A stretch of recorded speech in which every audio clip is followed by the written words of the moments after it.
Hey guys, this is What If Deku made the Infinity Gauntlet Part 10. Hope you guys enjoy and also check out the original fanfic in the description. Ch. 22 The End of an Era. I'm actually kind of surprised over the population's opinion on this, Achako said while going through the information on her phone. She was dressed nice while sitting next to Izuku in the back of a limousine. A large majority seems to be accepting of you, or at least open to the idea of you and your new position, while the others are completely against it. I'd say it's about 50-50. The quirkless minority are definitely on my side, but the rest are only warming up to me due to their loss in faith towards heroes and All Might. Izuku leaned on one arm as he stared out the window of the moving car. They'll understand soon enough. Taking Endeavor's quirk was just the beginning. Now the flawed corrupt heroes will know that the consequences are real and very severe. Soon we will be able to give the people the heroes they need and deserve. What happens after that? Achako asked him. Well, eventually I plan on having my new department absorb the Hero Public Safety Commission, Izuku explained. Then in 3 or 4 decades I'll become Prime Minister of Japan and have complete and total control over the society and be able to implement whatever laws I want. This just seems so surreal, Achako smiled. Now you know how I felt when I first put the gauntlet on. He smiled back at her, then looked down at his device. Anything I desire I can make a reality. The funny thing is, if I decided to be an evil villain, this whole country would be in ruins by now. You would never do that though, the brown-haired girl corrected. Of course not, Izuku said without hesitation. I have no wish to hurt innocent people. The car turned into a familiar neighborhood. Though that didn't stop me from having to hurt the most important person to me, he sighed sadly as the limousine stopped at an apartment building. Izuku stayed put in his seat while he worked up the courage to do this. Are you going or not? She asked. It's funny, I haven't felt fear since before the gauntlet, Izuku chuckled dryly. Yet here I am, scared of meeting one person. Finding his resolve, he opened the door and stepped out of the car. Walking up the stairs, he made his way to a door that he knew by heart. Izuku stopped in front of it, then worked up the nerve to knock on the door with his gauntlet-covered hand. A moment later he heard the deadbolt unlock and the door slowly opened, revealing an older woman with features close to his own. Hi Mom, Izuku smiled warmly at the sight of his mother. What would she say to him? Would she be angry? Would she scream at him? Izuku. The woman immediately grabbed him in a hug. I guess I have some explaining to do. Izuku hugged her back while she sobbed into his shoulder. Don't I? UA faculty meeting. How is this my fault? Toshinori shouted over the rest of the teachers. If you just gave quirkless people a shred of respect and dignity, then we wouldn't be in this mess in the first place. Aizawa yelled back at him. But no, you let your power and position go to your head and became just like the rest of the arrogant, egotistical bastards who look down on those who are weaker. Eraserhead was furious. Part of him could understand a bit of what Midoriya went through. His own quirk was very impractical and people used to belittle and look down on him for it. He knew exactly how it felt on the bottom. All the rage, the despair, and the pain that came with it. Izuku though was smart enough to actually take his pain and channel it into ambition. And look what it did for him. Choosing who's weak, who's strong, who can be a hero, who is worthy to pass one for all too. Like some sort of god among men. In what way does that make you different than all for one? The gaunt man's eyes widened in shock and anger that his colleague would dare compare him to his worst enemy and greatest villain of all time in any way. That's enough, Aizawa. Nezu shouted, stopping them before the argument got too far. Though judging by the look on Toshinori's face, it seems that line was already crossed. I'm no different though, Aizawa sighed before looking away. I've expelled and transferred students that I judged as unworthy of being heroes. However, I at least gave them a chance first, and with that he stormed out of the meeting having said what he needed to say. Well, that was something. Midnight slowly fanned herself with her hand. She had never seen Shoto get so emotional in all the years she's known him, and it honestly got her a little hot and bothered. I think we should be focusing on what Midoriya is planning to do next, Snipe chimed in, reminding everyone what they were originally arguing about. We tried that, Vlad King scoffed. Everyone tried that and he still stayed ahead of us. What makes you think we can figure out what goes on in that twisted little head of his? I hate to say it, but he's right, Nezu said. Midoriya has positioned himself perfectly. As a government department director, no hero or law officer can touch him. While they were sitting here bickering, Midoriya was already scheming and making move after move to cement his new power and authority. You seem nervous, sir, Cementus noticed the trembling pause. Indeed I am, Nezu frowned. In all the years of heroism, not a single villain has ever infiltrated our government. The white animal looked around at his fellow educators. They certainly tried, but were always immediately rooted out before they got too far. Izuku Midoriya is the first to accomplish this. There's an upside to this though, isn't there? Toshinori asked. Yes, with his position he'll be under close watch and scrutiny, the principal explained. If he's caught doing anything illegal it would be grounds for getting him removed and indeed arrested. Yeah, but how do you about arresting someone who possesses an infinity gauntlet? Snipe wondered. The kid took down Endeavor 3 days ago and no one's seen him since, Vlad King reminded everyone. Not only was the hero missing, his agency was shut down and the media was spreading some rather concerning and damning things about him. Midoriya was obviously behind it, and every hero in the country was either too shocked or too scared to speak out against his actions. He's vastly more dangerous than we originally thought. He's right, Toshinori actually shook when he remembered what he saw on the news 3 days ago. The way he touched the number 2 hero's head, and the effect it had on him. He'd seen this act only once before from another villain. The most dangerous villain to ever exist. From his point of view, Izuku took Endeavor's quirk. Crystallized replications of quirks harvested from DNA, those were the words Midoriya used. Not only that, but All for One helped the boy and gave him all the information he needed on One for All. He must have given Midoriya a sample of his own DNA so he could replicate that man's despicable quirk. That's why All for One was so smug sitting in his prison cell. He knew that Izuku was in possession of both their quirks. He still needed to confirm it, but he was positive that's what happened. He shuddered at the knowledge. Izuku Midoriya now wielded All for One and One for All together. For the first time in his life, Toshinori had no idea what to do. He was supposed to be the number 1 hero and yet he couldn't find a solution to stop Midoriya. The boy was just too powerful now, and worse, it was all Toshinori's fault. Aizawa was right about him. He didn't even know Izuku yet he assumed he was powerless to not only protect himself but protect others. To be fair, there had never been a quirkless hero before, but he knew now that Izuku had the brains and determination to do it. Perhaps I was arrogant and egotistical, Toshinori thought ruefully. Midoriya home. I know what I'm doing and what I did do seems extreme, but it's all necessary, Izuku explained to his mother while they sat across from each other at the kitchen table. He had just finished going over when he came up with the idea for the gauntlet, the 10 months spent helping criminals in the underground, his time with the League of Villains, his plan to get into the government and all the events leading up to this moment. He told her everything, well, almost everything. Izuku had left out the part where he helped the hero killer bop off a few heroes. He may not have actually dealt the killing blows, but he'd rather not make his mom cry again. I get that, sweetie, but why does it have to be you? Inko asked. Because no one else will do it, Izuku said sadly. Everyone is content to live in this corrupt world.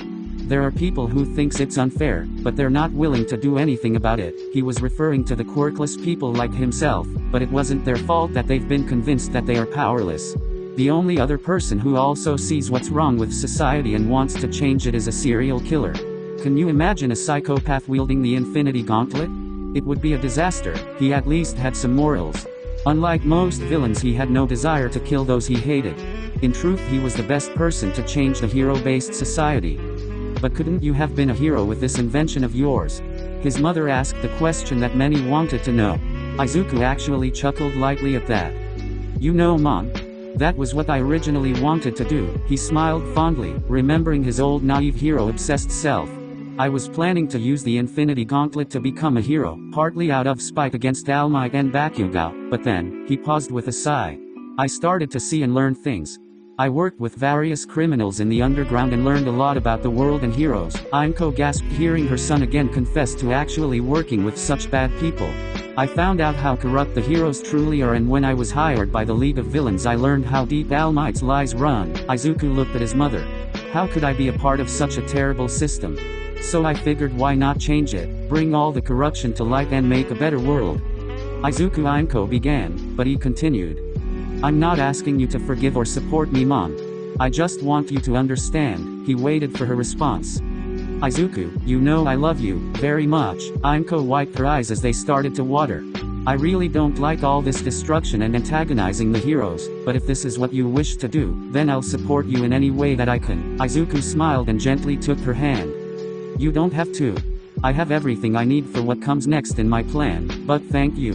Just you saying that is enough for me. There was a knock at the front door and Izuku went to go get it. On that note, I have a gift for you, Mom. He swung the door open, revealing a Chaco standing next to a tall black Titan robot. Hi, the brown-haired girl shyly greeted the woman. I'm a Chaco Eureka. I'm a friend of Izuku's and I work with him. She's the first member of my new department, Izuku clarified. And this, he gestured to the robot standing silently, is a Titan that I modified just for you. I reprogrammed and added a few extra features, Izuku explained, gesturing for the robot to come inside. The machine did so, bending forward to make its way through the door. Oh my, Inko backed away from the big scary-looking metal man. Like everyone else, she too had seen what these things did to Endeavor 3 days ago. It's all right, Izuku promised. It's perfectly safe, I promise. The Titan stepped closer to the woman, got down on one knee and bowed towards her. He's programmed to protect you and follow any order you give him. Why are you giving me this? Inko wondered why she would need such a thing in her home. I'm not going to sugarcoat this, Mom. Izuku went from smiling fondly to a serious expression. There's going to be a lot of people coming after me. Not just villains, but heroes and maybe even police. Very soon will they realize how fruitless that will be. He looked down at his gauntlet. When that happens, they'll come after you to hurt me. It was harsh, but it was the honest truth. He wouldn't put it past villains to stoop that low. It was what they did best. However, the corrupt heroes of society would also do the same when pushed to desperation. He'd rather cover that base right now, as he still cared very deeply for his mother. This Titan is equipped with a scanner that detects quirks up to a specific radius and will let me know of any serious threat that approaches this neighborhood. At first, certain government officials and police heads tried to give him a hassle for using an expensive machine for a personal matter, but he quickly shut them up by pointing out their own hypocrisy. He told them that he was using a robot that was designed and built to protect civilians to protect the civilian. If they had a problem with that, then Izuku subtly threatened to let the people know that their so-called law enforcement and government had no interest in protecting their lives from danger, or at the very least let one robot protect the only remaining family member of a government director. What they and his mother won't know is that he was going to have at least 5 more Titans constantly patrolling the surrounding area. That's sweet of him, Achako smiled, seeing that he genuinely cared for his mom and went this far to ensure her safety. He even promised to do the same for her parents when they eventually make her employment in his department public. I don't know what to say. Inko looked from her son to the robot still bowing in her hallway. You don't have to say anything, Izuku smiled again. Consider this part of my apology. Thank you, Izuku. She hugged her son again. He was surprised with how accepting she was of this situation. He guessed that having her son back was enough for her. Dorms. Katsuki stared at the image on the computer screen again. The pictures of Deku from 3 days ago during the Prime Minister's announcement. Everything seemed to be looking up for that nerd.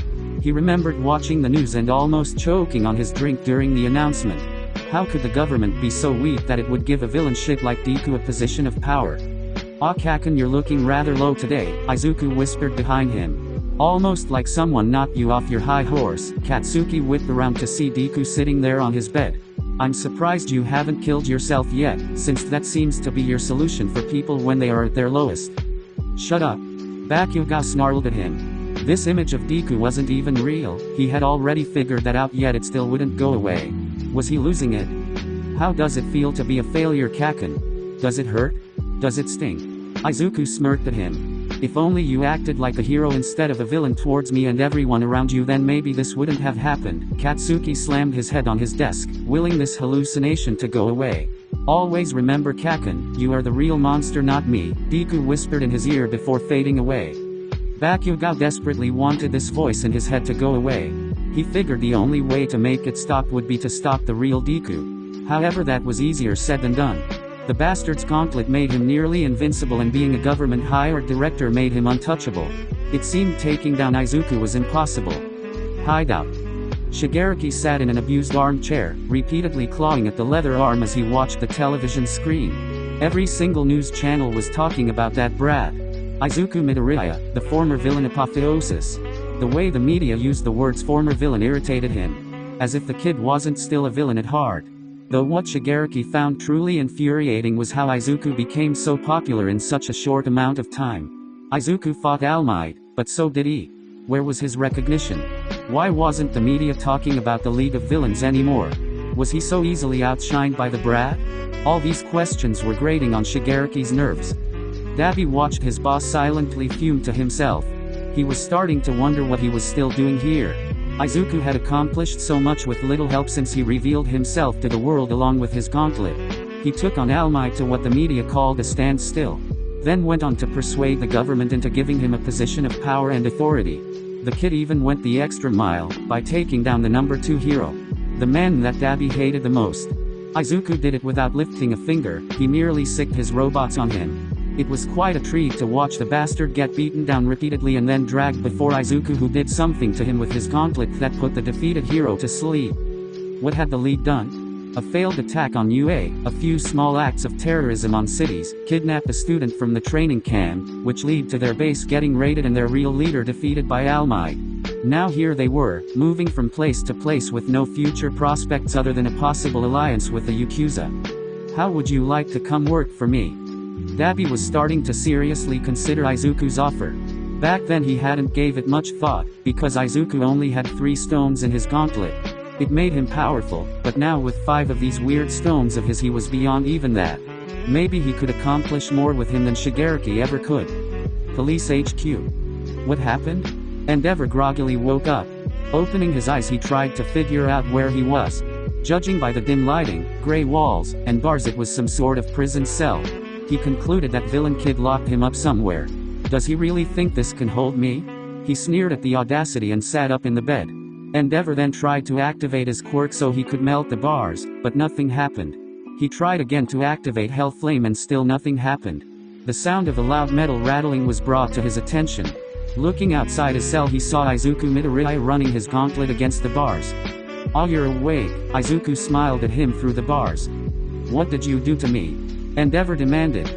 "I took the one thing you value most," Izuku glared back at him. "The one thing everyone values most in this world. Your quirk." "That's not possible," the former hero shouted, face twisted in rage. "Oh, that's a scary face," Izuku mocked as he pulled a small card out of his pocket. It was Endeavor's hero license. "Oh, you're making the same face in your license picture," he snickered, holding the license up to compare the images. "That scowl reminds me so much of my dear Kaken." He then ignited the card with Endeavor's own quirk, burning the license to a crisp before tossing the smoldering plastic at the ex-hero's feet.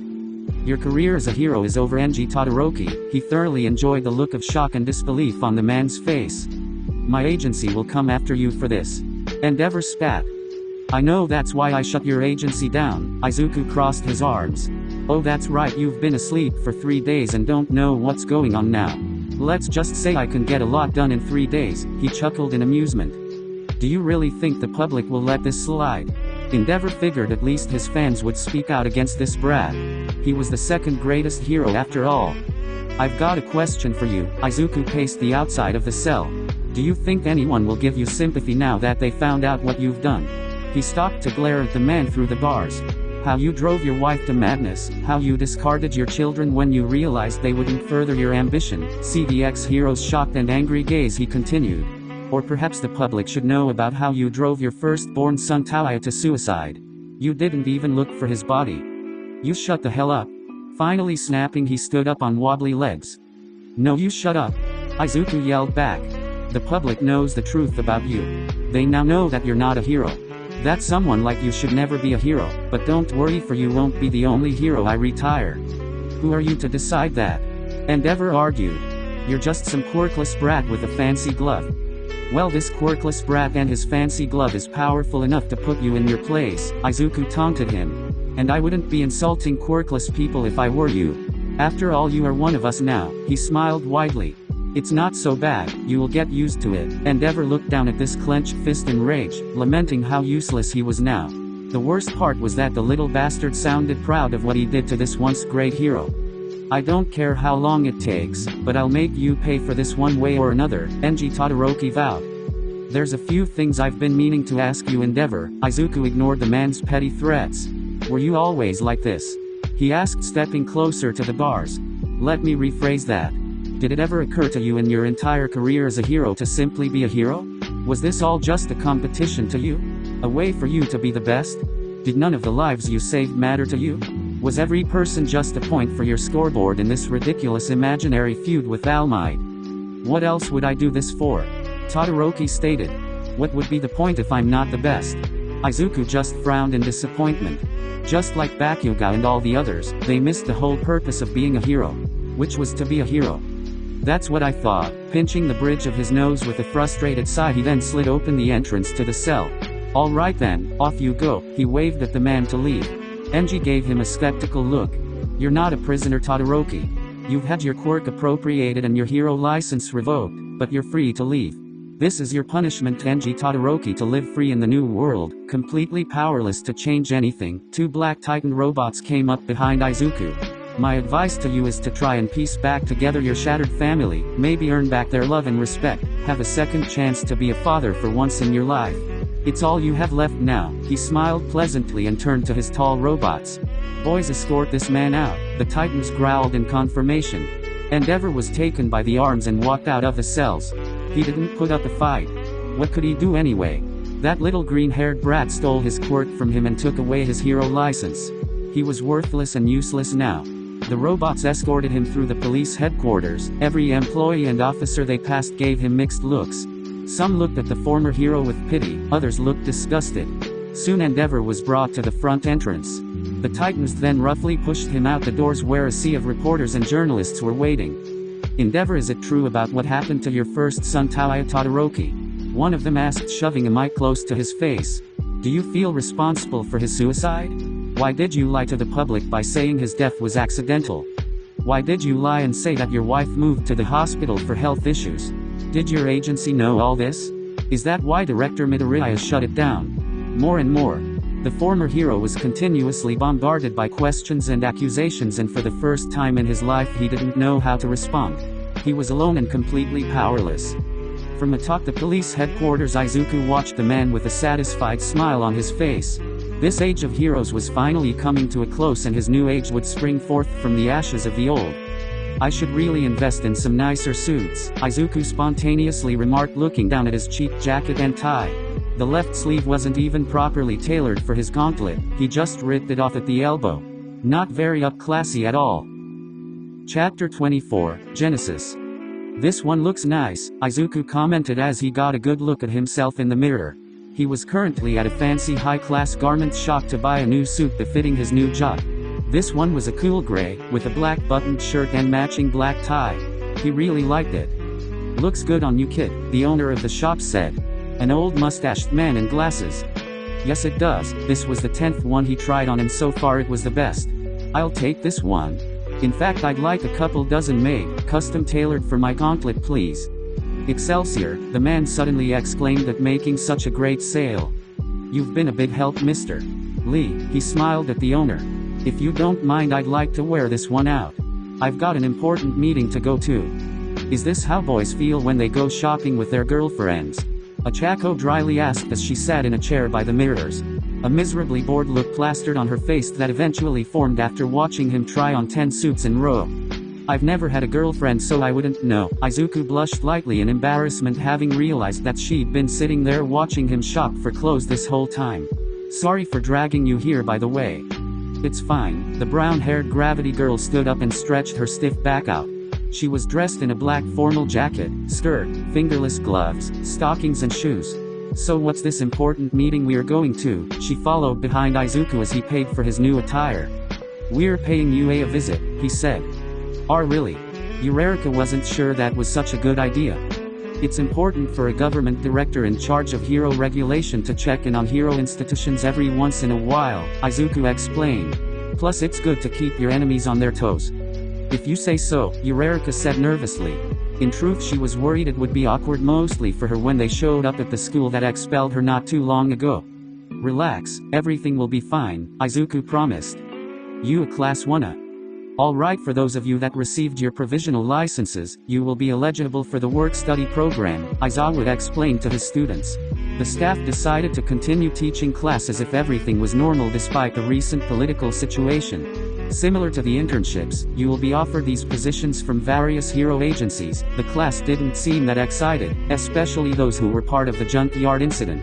They obviously were aware what was going on like everyone else, but some of them blamed themselves that they couldn't stop him then and there. All teachers and staff report to the front entrance immediately. The voice of the principal said over the intercom. Aizawa dropped what he was doing and told his class to stay put. Nezu wouldn't order something like that unless there was an emergency. Rushing down the halls, he was joined by his colleagues who also seemed to be just as in the dark as he was over what was happening. When they arrived to the front courtyard that led to the academy's main entrance, the entire staff was there. "What's this all about?" Power Loader asked. "We were in the middle of teaching our classes," Vlad King said. "He's coming," Nezu said ominously while looking towards the entrance. "Who?" Aizawa followed his gaze. "Izuku Midoriya is coming here to UA," the small white animal said. Everyone's eyes widened in shock, especially Toshinori's. "Wait. He's coming here? Like today? Like right now?" Midnight questioned. "How long till he gets here?" Snipe asked next. "In less than 5 minutes," Nezu said while looking to his watch. "Smart kid," Aizawa began, announcing his arrival right before he gets here. "Gives us zero time to prepare." After complimenting the boy's bold move, he tensed up along with everyone else when a black limousine appeared outside the entrance, followed by a large armored truck. The door opened and out stepped Midoriya, dark green messy hair, gray suit and infinity gauntlet attached to his left hand. It was the next person who stepped out after him that shocked them even further. Achako Urarika, former UA student, looking just as anxious as them. What the hell was she doing with him? "You all look tense," Izuku called from outside the entrance with a smile on his face. "Like you're ready for a fight." He along with the girl walked up to the threshold. "Are you going to turn off the security gate so we can enter?" he asked coyly. They all looked at him like he was nuts. "We have to do as he asks," Nezu suddenly said. "He works for the government that gives us our funding. As long as he doesn't cause harm to the students or the premise, he can come and go as he pleases," the principal quoted the policies. "You can't be serious," Midnight said. "I'm afraid he is," Izuku called again while tapping his foot patiently. Nezu pulled out a small remote and pressed a few buttons, deactivating the security system around the front gate of the school. Izuku smirked and took a step forward, crossing the entryway into the most prestigious hero school in the country. Urarika silently followed him. "Oh, and one more thing," he snapped his fingers and the armored van opened up. From of the vehicle, 6 sleek black Titan robots walked out, marching in unison behind their master. "Don't mind my security detail," Izuku said nonchalantly while he casually strolled up to the UA teachers. "Good day, Director Midoriya," Nezu greeted him, choosing to be polite and cordial despite the troubling situation. "Pleased to meet you, Professor Nezu." Izuku bent down to shake the small creature's hand. "May I introduce the first employee of my new department? I'm sure you remember her, Achako Urarika." He took a bit of sick pleasure in the look on the teachers' faces, especially Aizawa and Toshinori. "Sorry to alarm you with my sudden arrival, but as the director of the new department of hero regulation, I thought it best to pay a visit to all the hero schools, just to check in on how things are run here." He smiled almost pleasantly. "Please go about your normal routine, don't mind me." "Yes, everyone go back to your classes, tell them that everything is fine," Nezu ordered, while sending a secret message underneath his words that basically said don't do anything irrational and don't let the students do anything irrational. They all gave the principal a worried look but obeyed. Toshinori wanted so badly to do something about Midoriya. He knew he couldn't though, his hands were tied on this. As he was leaving, he didn't notice the small grin that Izuku sent his way. "Shall we talk in my office?" "Lead the way." Izuku walked alongside the small white creature, followed by his entourage of robots and his friend Urarika. "Office. Please sit down, have some tea." Nezu kept up the polite facade. Izuku took a seat at a small table that had a chessboard with 2 fresh cups on either side. Urarika decided to wait outside to avoid the potential awkwardness. "Thank you." Taking a sip of the tea, he smiled at the familiar game. Nezu sat in the opposite chair. "Would you indulge me a bit?" the principal asked, gesturing to the board. "After you." Izuku nodded. Nezu started by moving one of the white pawns forward. "May I ask what this little visit is really about?" The green-haired boy made his first move with his knight instead of a pawn. "I already told you." Izuku watched him move another pawn. "Just checking in to see how things are conducted at these hero schools." He moved one of his own black pawns. "As the director of hero regulation, I need to make sure that the future heroes meet the new standards." "And what standards do you believe they need to meet?"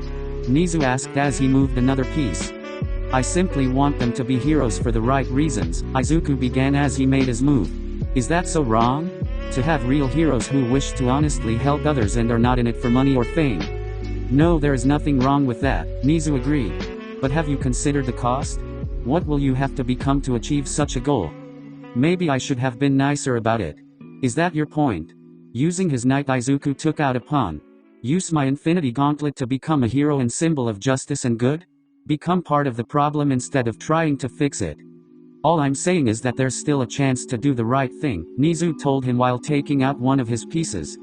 I am doing the right thing. You just think it's wrong because you don't understand. Izuku's moves on the chessboard went from calculated to slightly more aggressive. History will always be the judge over who is right and who is wrong. So you've made up your mind then? Izuku chuckled lightly at the question. It's funny that an animal lucky to be born with such a wonderful quirk thinks he can convince me that I'm wrong in some capacity, he remarked. As if you could possibly understand what it's like to be a quirkless nobody. You don't even allow quirkless kids into your hero classes. That's not true, we changed that rule 5 years ago, Nezu argued. And in all that time not a single quirkless child has attempted your entrance exam or even applied for the program, Izuku put him check. That certainly says a lot. What does it say? Nezu asked as he maneuvered his king out of danger. Allowing quirkless people to take the exam was really nothing more than a publicity stunt. You never had any intention of letting them into the hero program and everyone knows it. It's not like you did anything to encourage or promote a possible quirkless hero, Izuku said accusingly. You and your school value people based on their quirks, just like the rest of the world, he spoke with bitterness. That's also not true, Nezu denied what he said. We value all of our students and those who apply equally. Oh really? The green-haired teen smirked as he moved his pieces. Then why did you expel Eureka and not Bakugo for that incident at the junkyard?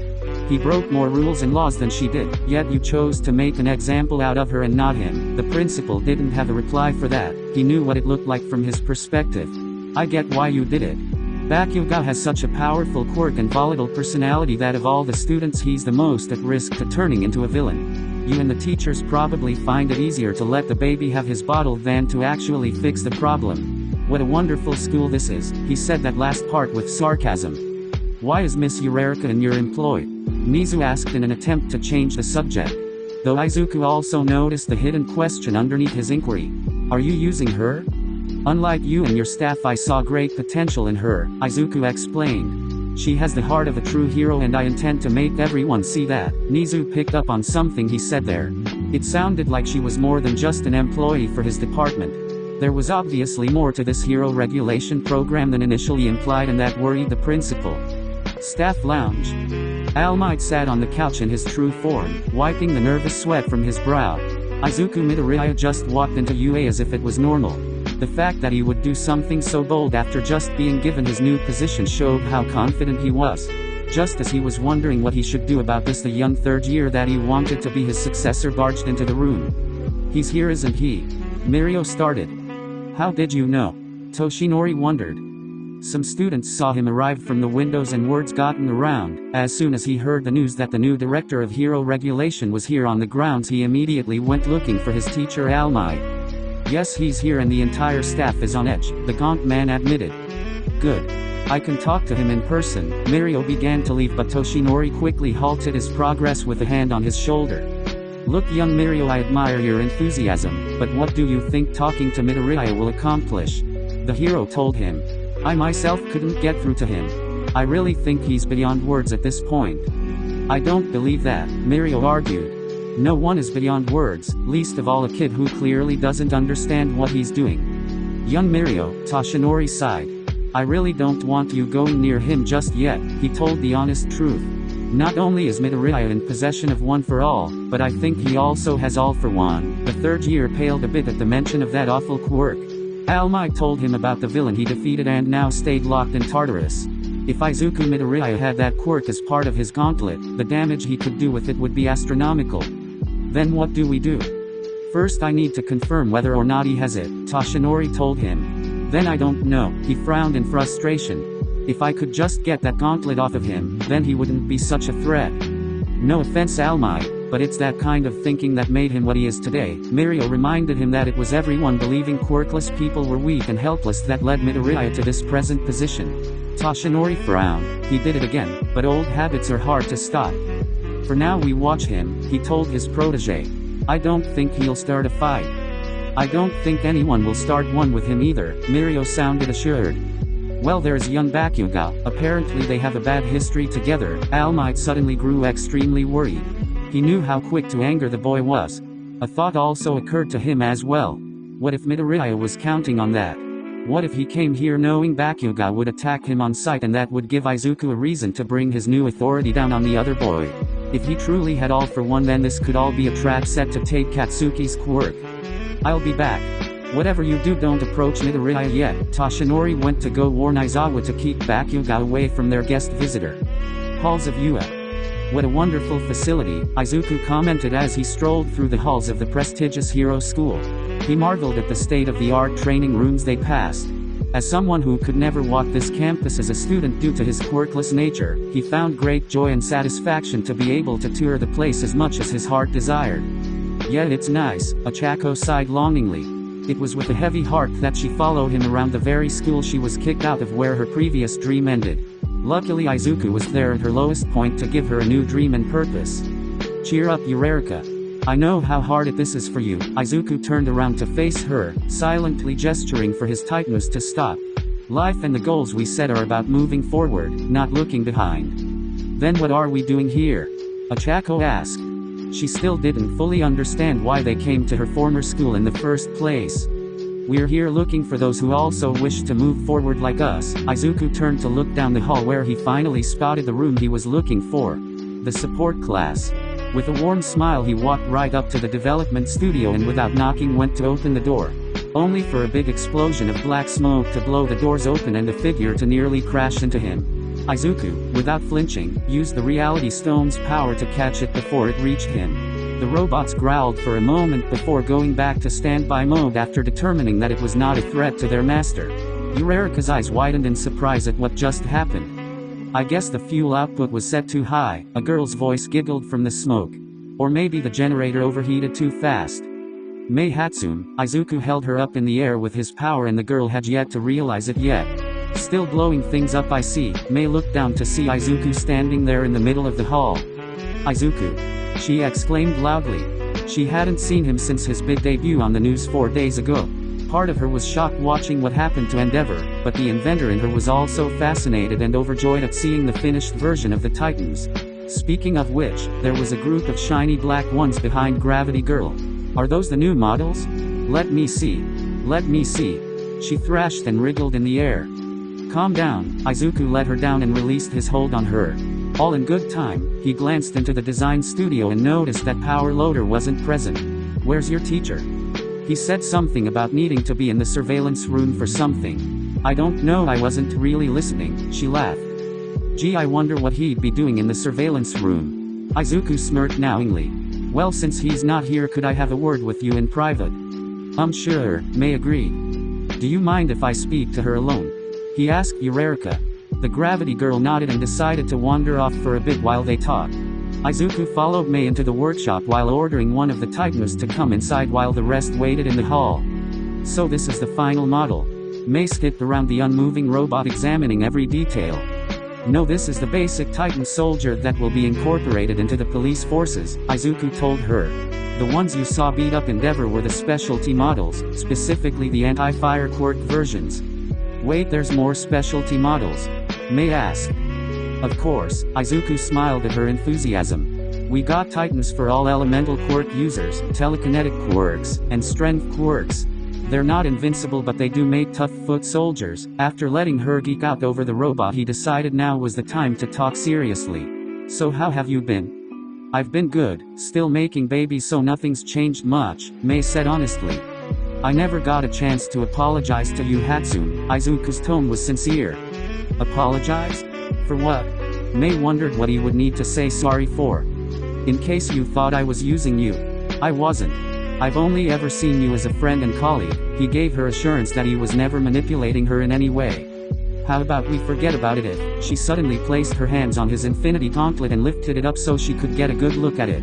You tell me how this baby works. His eyes turned sparkly for a brief moment and Izuku had to wonder if that was part of her quirk. I could tell you, Izuku released her hold. But if I did I'd have to kill you, she laughed at that. I wasn't joking, he mumbled to himself, but just let her laugh and think he was kidding. It's not like he planned on telling her or anyone for that matter how his infinity gauntlet worked, no matter what no one but him must know. Now for the main reason I came to speak with you. Izuku took a step closer to Hatsume. Would you be interested in a job? Would you like to work for me in my department of hero regulation? First of all, what would you need a psycho-inventor for when you're already a mad genius yourself? Mei questioned. Second, I'm still a high schooler, are you even allowed to hire someone like me? In reverse order. As a government director I can employ anybody I chose no matter the age or qualifications, Izuku explained. The reason I want you in the department is because I need your help. I may be a mad genius like you said, but I can't do everything by myself. He decided to tell her the truth about what came next in his plan. My department isn't just going to regulate hero behavior and activity. The main purpose is to create an example of what model heroes should be. That's why Eureka has joined me. With more training and proper gear she'll be one of the first new heroes that my department produces.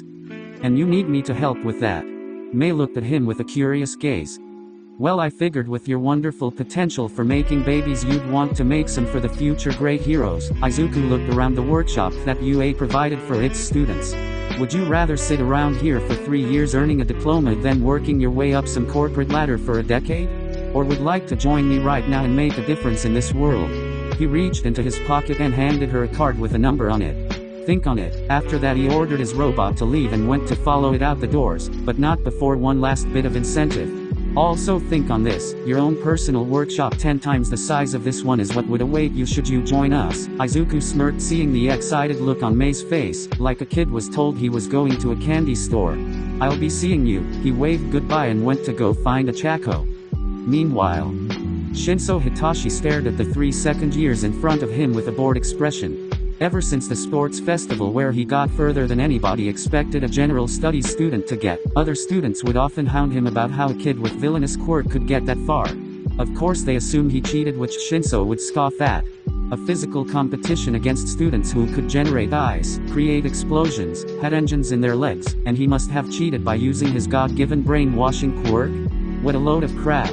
He tried his best just like everyone else and failed because he wasn't lucky enough to be born with an overpowered quirk, like that Bakugo asshole. What's the matter? Not gonna say anything. The guy with goat-like features stared down. Careful, that's how his villain quirk activates. He needs to talk. Another guy with a third eye on his forehead mocked. Shinso could use his quirk and make them leave him alone, but he wouldn't give them the satisfaction. He was going to be a hero no matter what. Excuse me, a voice said from behind the group. Shinso recognized the girl. She was that girl from Class 1A that got expelled. What was she doing here? I couldn't help but notice you picking on this fellow here. What's it to you, girl?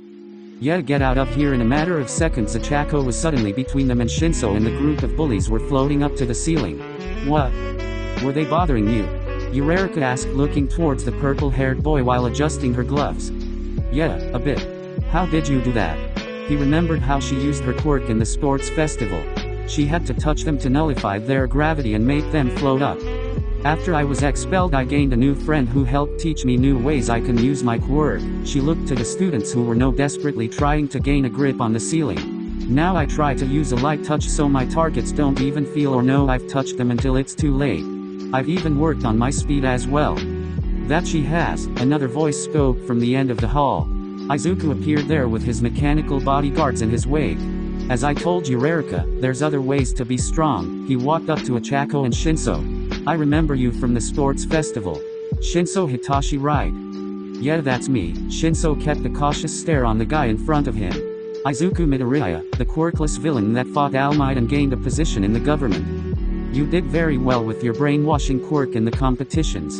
Until Bakugo figured it out in the tournament and blew you out of the ring, Izuku said rather bluntly. I was still impressed by your performance though. He spoke freely to the boy without care for the other's quirk, which surprised Shinso. Aren't you worried I might use my quirk on you?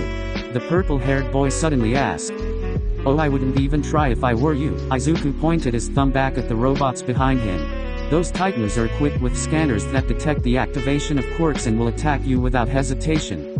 Should you use yours on me, they'd crush your windpipe before you could order me to order them to stop." He then smirked deviously. "You wouldn't even get the full sentence out." "I'll take your word for it." Shinso sweated a bit under the menacing gaze of the tall imposing robots. "Well, it was nice meeting you. Good luck with your studies." Izuku smiled brightly and waved goodbye. "Let's go find this amazing class keep hearing about," he remarked as he walked off with his mechanical guards. Achako smiled at general class student as well and placed her fingers together to return gravity to the three bullies still stuck to the ceiling like balloons.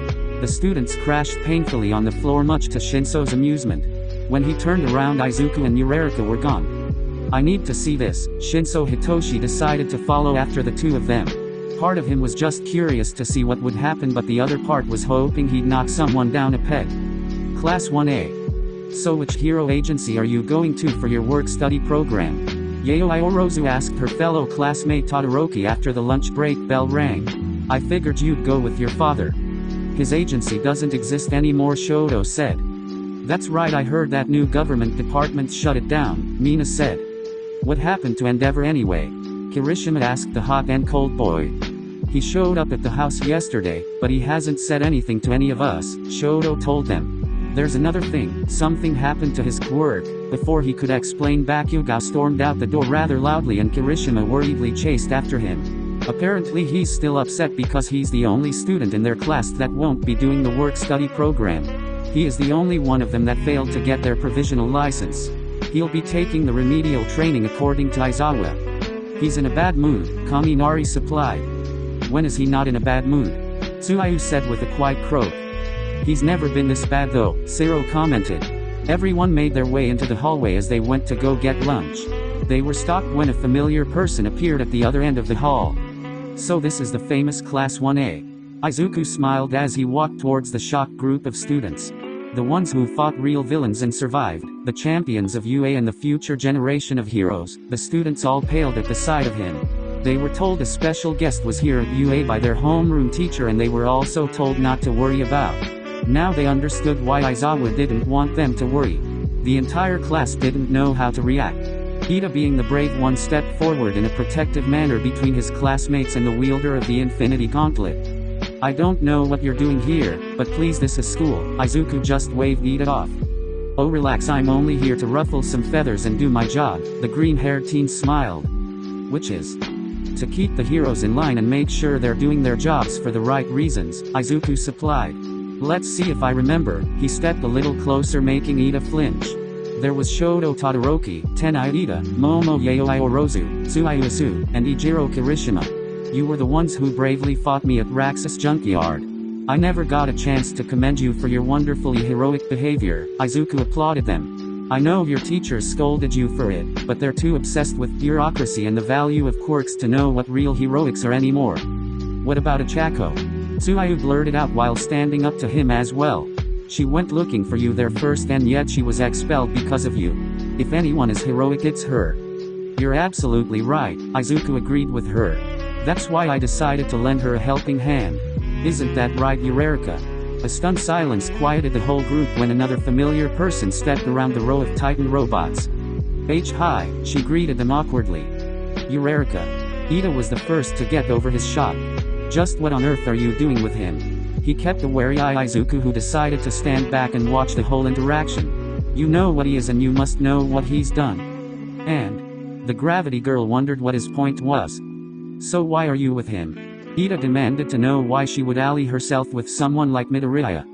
"Because he's right. Because his beliefs are just," Uraraka said honestly. "Izuku's goal to correct our hero-based society is something I wish to support.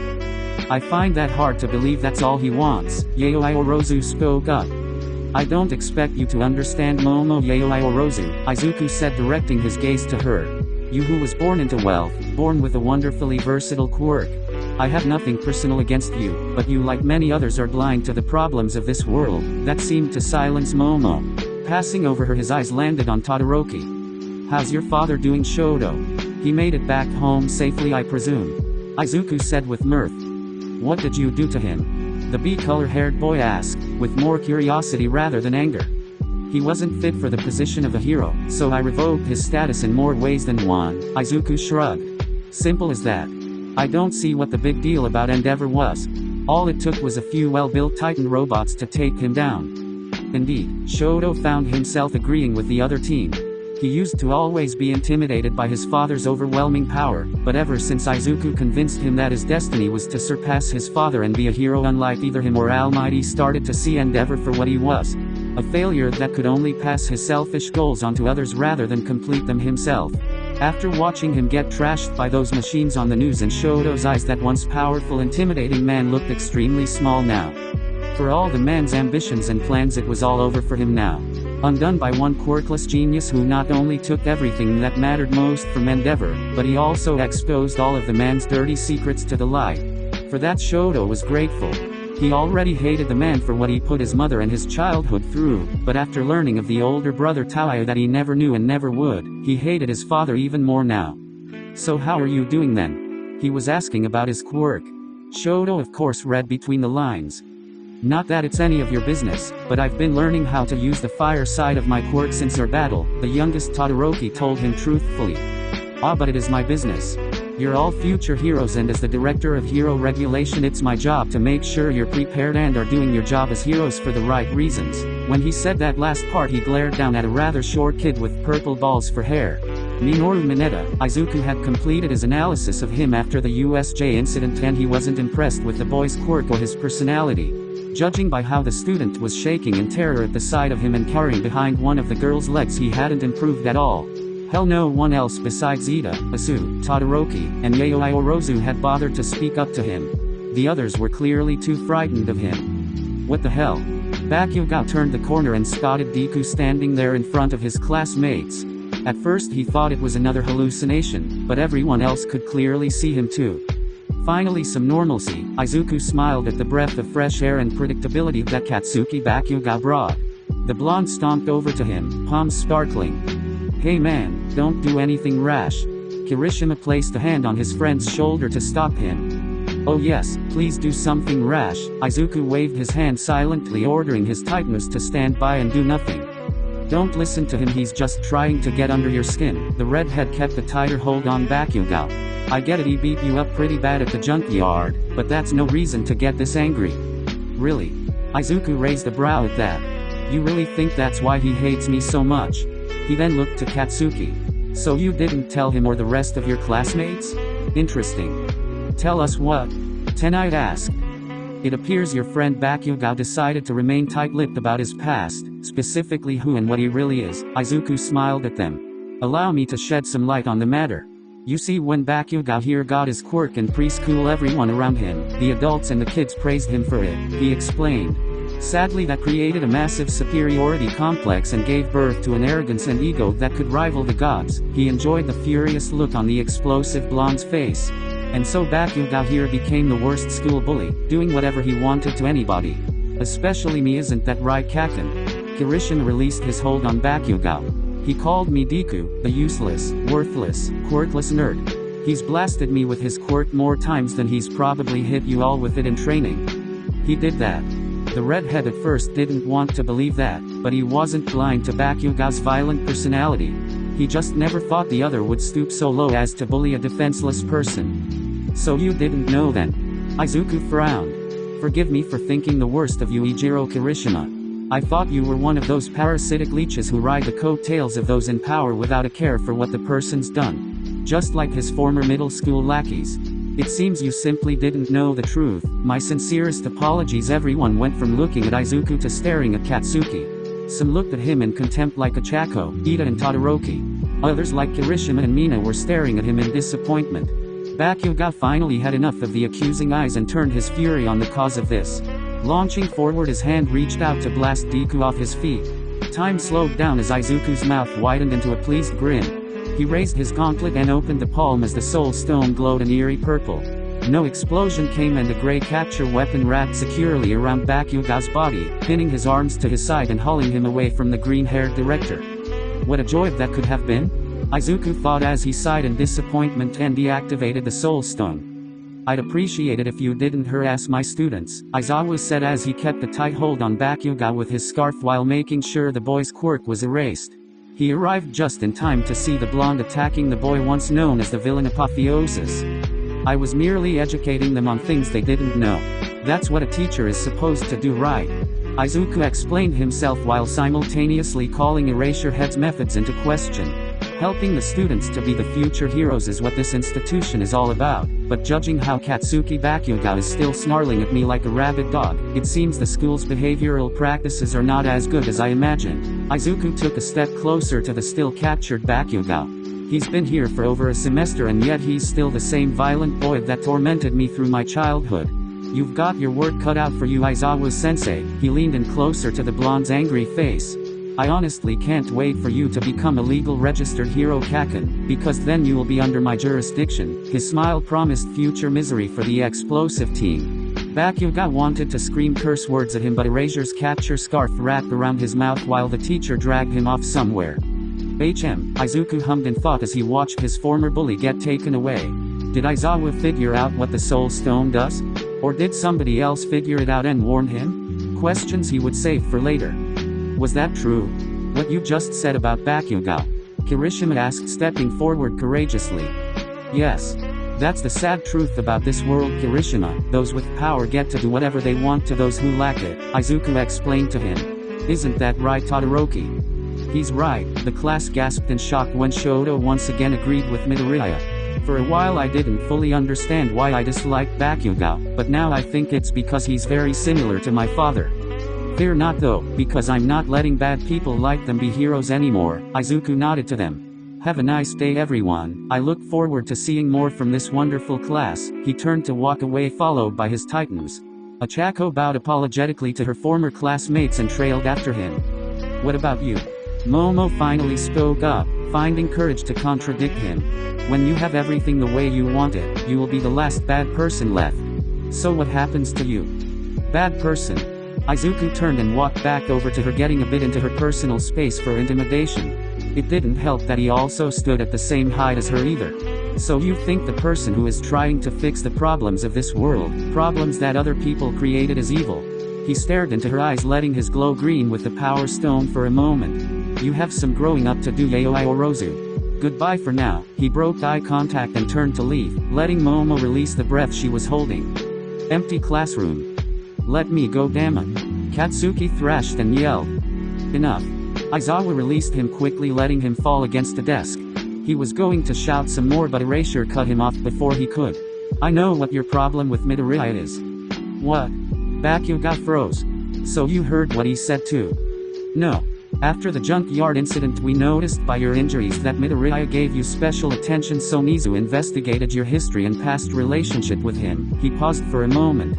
If there's things I can't stand, it's bullying and racism. He glared down at his student. Midoriya thinks that we don't care about your personality and are only interested in your powerful quirk like everyone else in your life before you. Well, I'm here to tell you that he's wrong. I'm about to do something that should have been done a long time. Katsuki Bakugo, you are not the best. You have a dangerous and destructive quirk that in my opinion is only good for causing physical harm to others. I don't think you're cut out to be a hero, but the principal thinks you will change with time and effort. After Raxus we let you off easy because we felt sorry for how badly you were beaten by Midoriya, which was a mistake. You should have been expelled instead of Eureka. Aizawa continued to scold the blonde, who remained silent, having never been talked down to like this before. You helped make Midoriya what he is today. To that boy you were a villain, not a hero. You need to learn that terrible actions have terrible consequences, so starting tomorrow you will report for counseling, and Best Jeanist gave us an interesting idea with how to teach you humility. I won't spoil the surprise, but all I'm saying is that if nothing comes from it you might just consider yourself expelled in the future. Aizawa exhaled, having said what he needed to say. Is that all? Katsuki said quietly in a very uncharacteristic way, swallowing the lump in his throat as his eyes stung a bit. Yes, and count yourself lucky that I showed up in time to stop you. Aizawa scolded him again on his reckless behavior. All Might has a theory about that stone in the palm of his gauntlet, the one you and the others tried to keep from him. If he's right, then you just came very close to losing your quirk. What are you talking about? Bakugo looked at him like he was crazy. How would a shiny stone take away his quirk? Outside. This was a fun day, wasn't it? Izuku smiled as Ochako walked beside him. Well, you've certainly antagonized them all. Uraraka, despite what she just said, had finally figured out one of the real reasons they came here. Izuku obviously wanted to test the waters and see where he stood with future recruits. Hatsume was his main objective, but she could tell that Izuku was also interested in Todoroki and Ida. How he intended to sway them to his side was still a mystery to her though. Midoriya, wait. A voice called out to him, making him pause and turn around. A skinny, frail-looking blonde man in an oversized yellow suit jogged up to him. All Might, shouldn't you be taking it easy considering you conditioned? Izuku said with fake concern as the man took a moment to catch his breath. I just wanted to speak to you, not as a hero. Person to person, Toshinori walked closer to him, noticing how the robots emitted a light growling noise when he got too close. I understand you don't want to hear another apology from me, nor do you want to hear me say that you can become a hero again. Izuku narrowed his eyes at that. I just want you to think about what you're doing. Really think about it and ask yourself, is what you're doing right? Is it just? I did think about, Izuku told him. I thought about what I would do with the Infinity Gauntlet once I obtained it for a long time. What I plan to do is more than just, it's fair. Fair and balanced, just as all things should be. Fair and balanced? Is that what you call stealing Endeavor's quirk? The Gaunt man called him out on that. Izuku just smiled and raised his gauntlet, creating a ball of fire in his palm. So All Might figured out the Soul Stone then. Was it fair that Endeavor got to be the number 2 hero while tormenting and abusing his own family? Izuku asked him. Was it fair that you lied to the world for years about your quirk? Was it fair that you gave people like me false hope? You have to understand that as the symbol of peace, everyone's hopes are riding on me being an invincible hero. All Might sighed sadly. I didn't like it, but as long as everyone was safe and smiling, it seemed like it was worth it. Meanwhile, the quirkless rejects like myself were being pushed around and stepped on by society, Izuku argued back with a glare. Your lies gave us and me something to hope for. I thought that anyone could be a hero, I really did, until you told me the truth. You said someone without a quirk can't be a hero, that it wasn't possible. He extinguished the fire in his hand. You're wrong, All Might. Anyone can be a hero, and they deserve a chance to at least try. Toshinori swallowed the apology that was forming in his mouth. Saying sorry wouldn't help him anymore. Izuku, Uraraka approached him holding her phone. The Prime Minister called and said the Senate approved the building of your new base. That was fast, Izuku laughed lightly. Funny how quickly the government's wheels turn when someone's wielding an all-powerful gauntlet. Well, it was nice talking to you, All Might. He waved goodbye and made his way to where his limousine was waiting for them. And what about you, young Uraraka? Toshinori looked to the brown-haired girl that stood with Midoriya. Do you think this is all fair and just? I've chosen my side, was all she said before turning around and following after him. The Titan robots loaded themselves into the armored truck and the 2 vehicles left the Hero Academy. All Might could only watch them leave, completely powerless to stop him. Later, off the coast of Japan. This seems like the perfect spot, Izuku told the pilot of the helicopter to slow down. He then ordered him to open up the back. Are you sure, sir? The pilot hesitated, not used to calling a kid such a formal title. Do it please. The back of the military-grade chopper opened up, revealing the downpour of wind and rain outside. Izuku looked out into the ocean and took a step off. He didn't fall like most would expect and instead hovered in midair. Once the helicopter was a safe distance away, he looked to the sky. This storm is annoying. He pointed his gauntlet upwards and waved his hands a few times. The clouds started to part, halting the storm, letting the sunlight in and creating a giant pillar of light around Izuku in the area he wanted to work with. That's better. The Reality Stone and Power Stone glowed brightly as he reached down towards the ocean beneath him. Ha! He yelled as he started to make a pulling motion with his gauntlet. The waters began to churn and ripple as something large was pulled from the ocean floor. A large rocky surface was the first to emerge, raising up out of the water further until a big island was formed surrounded by a sheer cliff.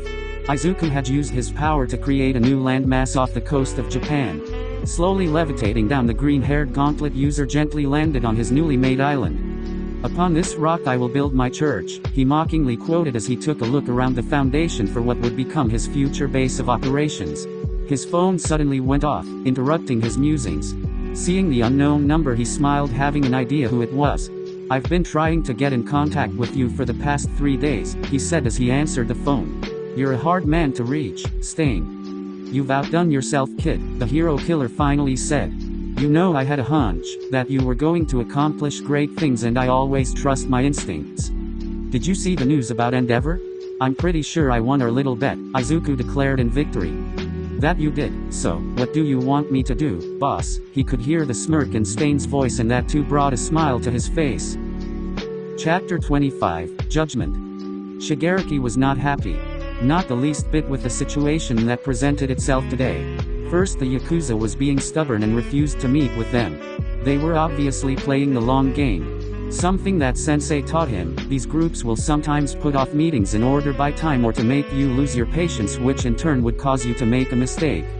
And on top of all that, he had that brat Apotheosis here talking to him as if he was a child again. Something that irritated him to no end. Could you repeat that? Tamura said dangerously. It's simple, these two wish to join my department, so I'm taking them with me. Izuku shrugged nonchalantly from where he was sitting. You've gotten pretty cocky, haven't you, kid? Shigaraki sneered at him. That tends to happen when one obtains a vast amount of power. Izuku smirked at the villain. I don't see why you're so upset. Dabi and Himiko just want to try out other prospects. You've run out Namas, and New League is kind of at standstill right now. He told him the blunt truth. You're not doing so well, Tamura. Ever since Sensei was imprisoned, the League of Villains hasn't really made much progress other than a few seemingly random attacks here and there. He gestured to the dark-haired fire user and the psychotic blonde. It's not like you're never going to see or use them again. If it helps, you can think of them as a liaison between our two organizations.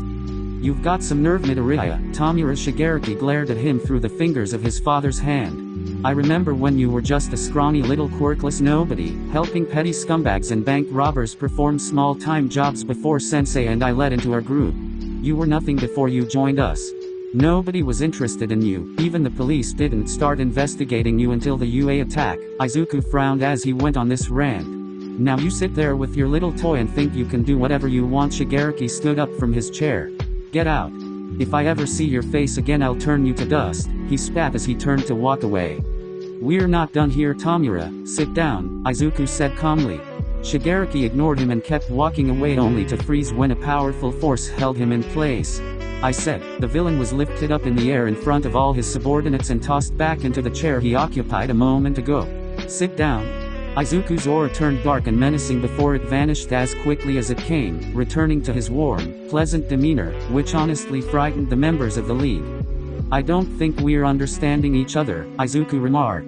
Allow me to explain things. He paused as he looked to the villain across from him with a serious expression. I don't think I made it clear before, but the only reason you and your League still exist is because of All for One.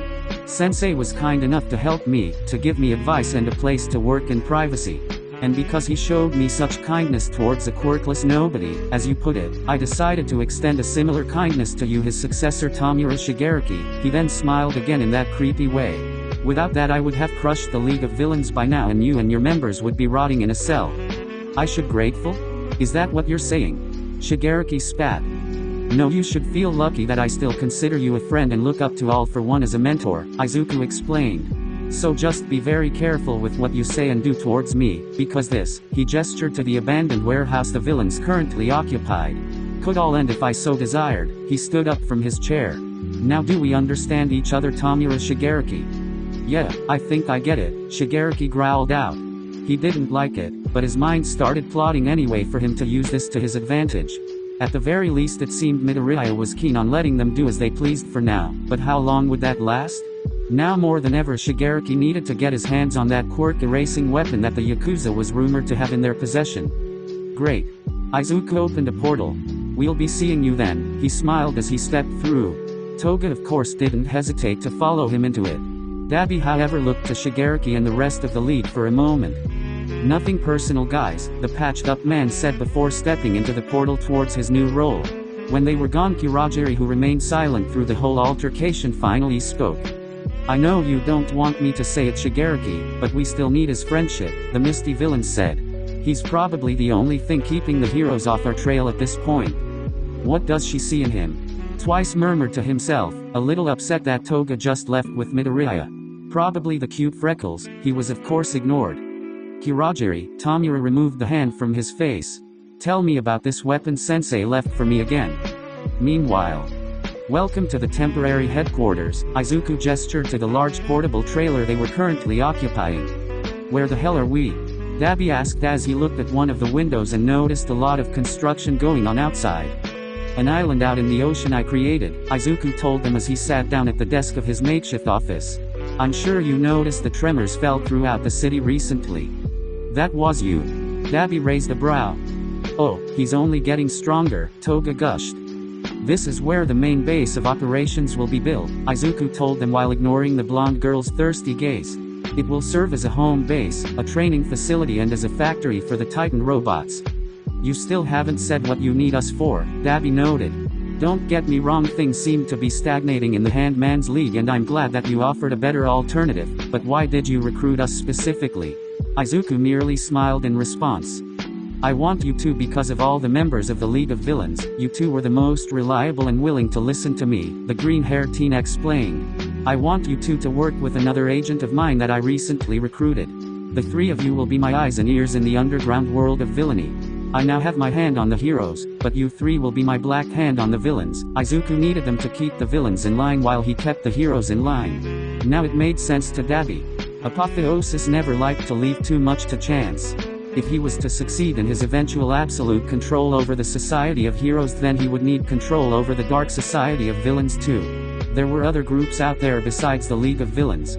Izuku wanted them to basically do the dirty work for him. Not that they had a problem with that. Who is this agent of yours?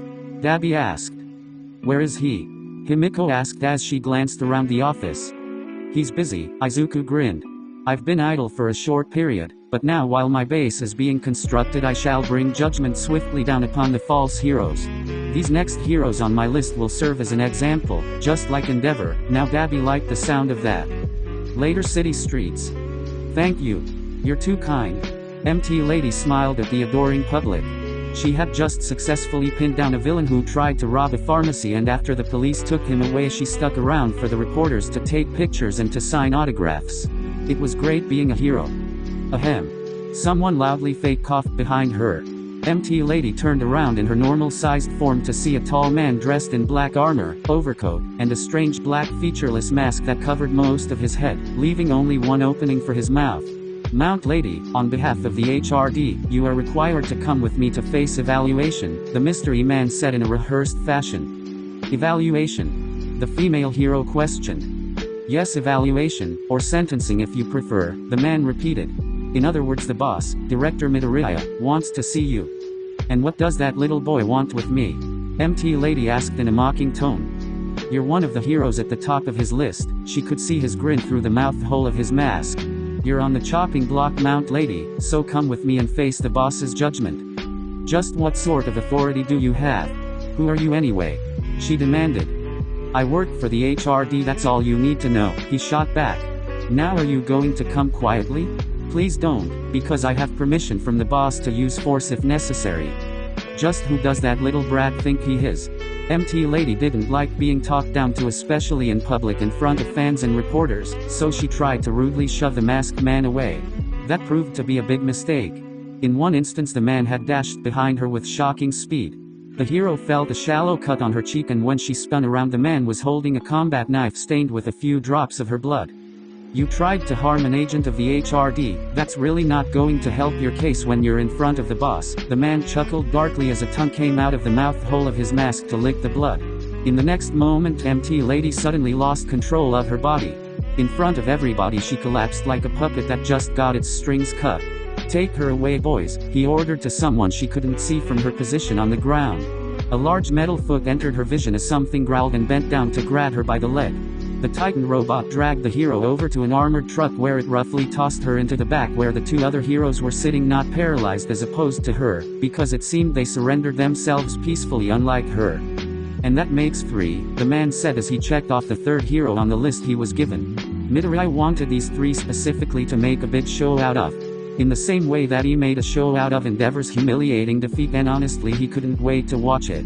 Stepping into the passenger seat of the truck, the vehicle quickly sped off, leaving a confused and somewhat concerned crowd of fans who quickly started uploading what just happened to social media. The truck drove for about an hour until it stopped suddenly. By then the paralysis wore off, allowing MT Lady to move and look to see who else was brought in like her. To the left sat the snake hero Iwabumi, and across from her sat Jin Inichi, also known as the hero meteorologist weather dominator. Before she could ask them about how the two of them were captured, the doors to the armored trunk opened, revealing 3 of those tall scary black robots standing there along with that masked agent. "Get out," he ordered. "And don't try to run. You won't get far." They could hear the amused grin in his voice. The 3 pros cautiously stepped out of the vehicle, keeping wary eyes on the Titan sentries. Looking around, they noticed that they were outside the front entrance of the Hero Public Safety Commission central office. Waiting for them at the steps was Izuku Midoriya himself, with a line of his robots behind him. The boy smiled as the heroes approached. Cameras were set up around the area, televising this live. "Iwabumi, MT Lady, and Weather Dominator, do you 3 know why you are here?" Izuku asked the 3, who chose to remain silent. "You're here because the 3 of you have failed to live up to the idea of what a hero should be. 2 of you," he pointed to the women, "care more about fame and attention than stopping villains or saving lives. You, on the other hand," Izuku turned to look at Weather Dominator, "you disgust me more than these 2 combined. Using your quirk to create localized weather events so you can report them. Not only that, but extorting agriculturists for money. I don't know what you're talking about." Jin denied such allegations rather quickly. "Really?" Izuku placed a finger on his cheek. "Because you're very wealthy for a low-ranking hero and meteorologist. My mother left me a lot of money when she passed away." Jin quickly restated the excuse he always used. "That's interesting, considering your mother lives in a retirement home and is very much alive." Izuku smirked at him as he stepped closer to this corrupt man. "You think I didn't do my research on you, Weather Dominator? You changed your last name when you became a hero so no one looked too deep into your lies." One of the robots handed him a large envelope. "Now this is especially interesting." He took out some photos he obtained a while back. "Look at that, it's you taking bribes from various agricultural businesses. Apparently you use your quirk so the crops get enough rain to grow, and the ones that refuse to give you money, you use your quirk to ruin their crops and destroy their business." He showed the cameras the incriminating photos so the whole world could see. "Jin, you didn't?" Iwabumi said, shock evident on her face. "Oh, like you're one to talk, you pompous media whore." Jin snapped at her. "You know, you'd be surprised what people who have been oppressed will tell you when you extend a helping hand and a promise to end their troubles." Izuku confessed to where he originally got this information. A simple visit to these business owners and a few hidden cameras was all it took to expose this man's crimes. "Jin Inichi, you have been judged guilty of being a false hero and gross misuse of your quirk." Izuku flash warped forward before the man had a chance to react and grabbed his face with the gauntlet. Purple veins spread across his face and body as the hero screamed in pain as his quirk was extracted. The green-haired teen released him when it was over, letting his unconscious body collapse like a ragdoll. The 2 female pros watched in horror at what just happened. Iwabumi quickly realized that they were next and quickly tried to talk her way out of this. "Now I know what you must think of me, but the snake hero was cut off when a metal gauntlet covered her mouth." No excuses," Izuku said as he silenced her. "You're just a celebrity, not a hero, so what I'm about to do is completely justifiable." He activated the soul stone as the woman's screams were muffled by the device covering her mouth. "At least you have your modeling career to fall back on," he scoffed as the snakes in her hair disappeared as her quirk was forcibly taken. After she fell to the ground, green eyes turned to the last one left. In a panic, MT Lady tried to run, only to block by a line of robots and the masked man. That hesitation cost her everything as Izuku warped behind her. "Don't think because you're a new hero that you will be given mercy," the director spoke. "You just started and you already think you're some kind of star. It's a shame that hero school you went to didn't do anything to curb that ego, but then again none of them seemed to do that." Without hesitation he reached out and grabbed the back of her head. It was over in seconds and she too was tossed to the ground like the other 2. Izuku then turned and looked to one of the cameras. He raised his hand and pointed directly at it. "You're next." That was his warning to all the other corrupt and false heroes that he was coming for them before the cameras cut out. "Wow," the masked man applauded. "You know, I think I like your method better than mine," he chuckled. "I told you it will be a far better punishment to have to live as quirkless nobodies for the rest of their lives than to simply die." Izuku smiled at him. "Live with the shame, rather than die as victims to your crusade is so much better, isn't it, Stain?" The man took off his masked helmet to reveal the hero killer himself. "I think I'll miss the groveling they usually do before they die," Stain said as he looked at the 3 unconscious bodies with disgust. "Oh, we're just getting started," the wielder of the gauntlet told him while creating a portal for them. Come now, would you like to meet the two people you'll be working with? They're both big fans of your work, he gestured to the portal. Todoroki household. Shoto, dinner's ready, Fuyumi said from the doorway of her brother's room. Shoto took one last look at the black card that came in the mail this Saturday morning addressed to him, before pocketing it to think about later. Father decided to join us and Natsuo is here too, she sounded nervous. Shoto nodded and followed his older sister to the dining room. Lately Enji Todoroki had kept quietly to himself. He probably had a lot to think about. What with losing his hero license, agency, the population's respect and his quirk in one fell swoop.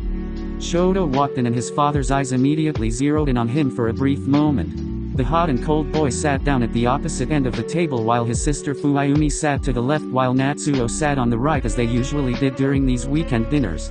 The Todoroki family ate in silence. So how is your work-study program going? Fuyumi asked to break the awkward quietness. It's going fine, Shoto responded quietly. Seeing that there wasn't much conversation to be had there she turned to her father. How have you been, father? Fuyumi realized that was probably the wrong thing to ask as she asked it. I lost my quirk, how the hell do you think I feel? Enji practically snarled at her. It seemed he was still quick to anger, that hadn't changed yet. Do not talk to her that way, Shoto glared at his father letting a few embers emerge from between his fingers. Father and son stared each other down until the quiet snickering of Natsuo interrupted. What's so funny? The former hero snapped at his other son. It's just, you called the three of us failures, but in the end you're the biggest failure of all, Natsuo mutt. And now you're whining about being quirkless, as if it's the end of the world. I will not be talked down to by a brat who couldn't even cut it as a hero, Enji growled at him. Says the guy that got his ass handed to him by a group of robots, Natsuo fired back. But the true irony is that it was a quirkless kid that took everything you cared about. I only wish Taia was alive to see it, he hated you more than anyone. Enji slammed his fist into the table wishing he still had his quirk to put this brat in his place. His meal was suddenly frozen over, stopping whatever rant was about to leave his mouth. Following the trail of ice it led to the other end of the table where Shoto was silently eating his soba while keeping his bee-colored eyes locked onto his father's. Calm down, Shoto finally said after he finished eating. If you can't handle some harsh criticisms then Midoriya was right to rob you of your quirk and hero status. You agree with that, punk? The former hero snapped at his son. Yeah. I wasn't sure about his methods but they are getting good results, Shoto said boldly. You never deserved to be a hero. You only care about yourself and your ranking. His father was fuming at him now. Midoriya was right, you should have stopped caring about this feud with All Might. You should have just been a hero and been content with that, because it doesn't matter in the end if you're the best. Having finished his meal and said his piece he stood up from the table and left the dining room. Natsuo looked at his younger brother with pride having stood up to the bastard while Fuyumi looked at him with concern. The woman stood up from her seat bowing apologetically to her family and followed after him. Shoto. Fuyumi walked into his room to see him staring at a black business card in his hand. I'm going away for a while, Fuyumi, Shoto suddenly spoke. I've been offered a position in a new hero program and I've decided to take it. Just please make sure you do what you think is right. Shoto turned to face his older sister. Whatever it is you plan to do. I will, he said quietly while turning to look at the letter that came with the card. A logo at the top resembling a closed armored fist with an eye in the center and the letters H, R, and D at the bottom. Shoto Todoroki. You've been invited to join the new Hero Regulation Department. I believe you will make an excellent addition to the elite team bent on correcting this flawed hero society. As you probably imagined, there are more people like Endeavor out there. People who like him don't take the role seriously and see it as a path to fame, glory, or wealth. I would like you and others to serve as an example of what a true hero should be. In the department you will be given exclusive training and benefits to help you become that hero. The offer is all yours, you can accept it or continue the slow trudge to heroism that UA offers. I think you have great potential, Shoto, and I want to help you reach it. Call the number on the card if you wish to join. Izuku Midoriya, Director of the HRD. P.S. There is no time frame attached to the offer. My door is always open for you. The youngest Todoroki took a deep breath. He wanted to do this. He needed to do this. Midoriya understood what was wrong with the world and now had the power to fix it. Midoriya wanted real heroes and a real hero is what Shoto wanted to be. But could he trust Midoriya? That was the question. He had been thinking lately over everything that the dark green-haired teen had done. He built a device that gave him nearly limitless power so people will listen to him and take him seriously. He exposed the truth about All Might, beginning the process of people letting go of this ridiculous fake standard that the number hero represented. He then strong-armed the Prime Minister into legalizing the purging of false heroes in the form of his Hero Regulation Department. Shoto had already heard the news concerning the 3 pro-heroes and what happened. So it seemed that Midoriya was honestly trying to fix the problems using extreme methods, but so far it looked like it was working. With his mind made up, Shoto Todoroki pulled out his phone and called the number on the card. Chapter 26, The Knights. Eureka. Izuku called from his temporary office. "Can you bring me the file 11C? He asked politely. Sure. Ochako sifted through the folders on her own desk until he found the right one and walked into his office to hand it to him. Thank you. Izuku sat there with his jacket off and sleeves rolled up. His gauntlet of course was always on. Do you ever take that gauntlet off? The girl suddenly asked. It's just I always see you wearing it. Of course I don't take it off, Izuku frowned. Do you realize what they would do to me if I ever removed this? He waved his armored device at her. So how do you keep your arm clean? Izuku sighed at her question. There's a hydration and disinfectant mechanism built inside, he told her with complete seriousness. I thought of everything. Alright, Ochako grossed herself out imagining if he didn't have an internal cleaning method built into his invention. Damn, these people are stubborn, Izuku cursed as he read the forms he submitted. Rejected again. What are you trying to do this time? The gravity girl asked. Well, I'm trying to have a ban put on hero merchandise, Izuku replied. All it does is further glamorize the hero profession and put money in the pockets of their agencies and the corporations that back them. That seems appropriate and fair, Eureka thought about, and that would be a good idea. They really shouldn't be encouraging children into these jobs without them fully understanding what they're getting into. It was all part of Izuku's plan to get people to be heroes for the right reason and not become celebrities. Yes, because at the end of the day pro-heroes are really nothing more than public servants, Izuku scowled. Where are the firefighter figures, or the police chief t-shirt, or hell where's the action figure of me? This is a job, not a marketing platform, he sighed in exasperation. Getting himself worked up again wouldn't help any. Some people in the Senate are obviously in bed financially with some of these companies. I just have to weed them out. Well, when we get our own office building and more staff, this department can get more done, Ochako smiled pleasantly. Thank you again, Izuku, for hiring my parents' construction business. It's nothing, I needed someone to build our branch office in the city while the fortress was handled by a different, more private construction company, Izuku told her. Be that as may, this job well helped my family out immensely, and I just wanted to. Eureka blushed brightly and stepped around his desk. She quickly leaned down and gave him a quick peck on the cheek. Izuku's green eyes widened as his own face turned red. He placed a hand on the spot she just kissed. Thank you. Why, you're welcome, he cleared his throat quickly and repeated. You're welcome. That was a little bit of the old him still in there somewhere. Anyway, come look at this, he gestured to another folder on his desk. Ochako opened it up and read it. Yeah, that's not good. What she was reading was a rather slanderous article that someone wrote condemning Izuku's actions lately. Actually, I think it's funny, he smirked. Just a bunch of sad rambling idiots that are afraid of change. Well, you did take down 2 popular heroes recently. And we're better off without them. Look at this, he pointed to his computers where documents were open. Look how many heroes are getting their act together just to avoid being publicly humiliated and stripped of their quirk and status. The numbers showed the average of pro heroes that were working harder than ever. My method is working, yet these fools are acting like I'm committing murder. Maybe you should do an interview. The brown-haired girl offered. I think my actions should speak for themselves, but maybe you're right, Izuku thought about. Maybe if people had it explained they could perhaps understand. We need to find a media outlet that's fair to guests and won't try to persecute on live television, she thought about it while he groaned in annoyance. Going on some talk show was something he'd rather avoid, but maybe he could have it work in his favor. Dorns. According to the former heroes Uwabami and MT Lady, the 2 heroes have apparently lost their quirk after their encounter with director Midoriya, Yayoi Orozu read from one of the articles that had been circulating lately. The young director has yet to comment on exactly how he's able to remove the quirks from people. You don't think he'd do something like that to a student, do you? Mina asked with concern. If the guy could take away the quirks of heroes he didn't like, then what about them? I bet he was going to do that to Bakugo that day he came here, Jiro commented. Luckily Aizawa-sensei pulled him away. Just what the hell is his problem anyway? The pink girl scowled. I get it, he was picked on and bullied for being quirkless, but that's no excuse to being a monster to those that had nothing to do with it. In other words, this is all Bakugo's fault, Tsuyu supplied. That's not what I'm saying, Mina argued. Kirishima, back me up here, you've talked to Bakugo about this, right? Kirishima snapped to attention before dropping his normally positive demeanor. Actually, I haven't talked to him since Midoriya came to visit, he sighed dejectedly.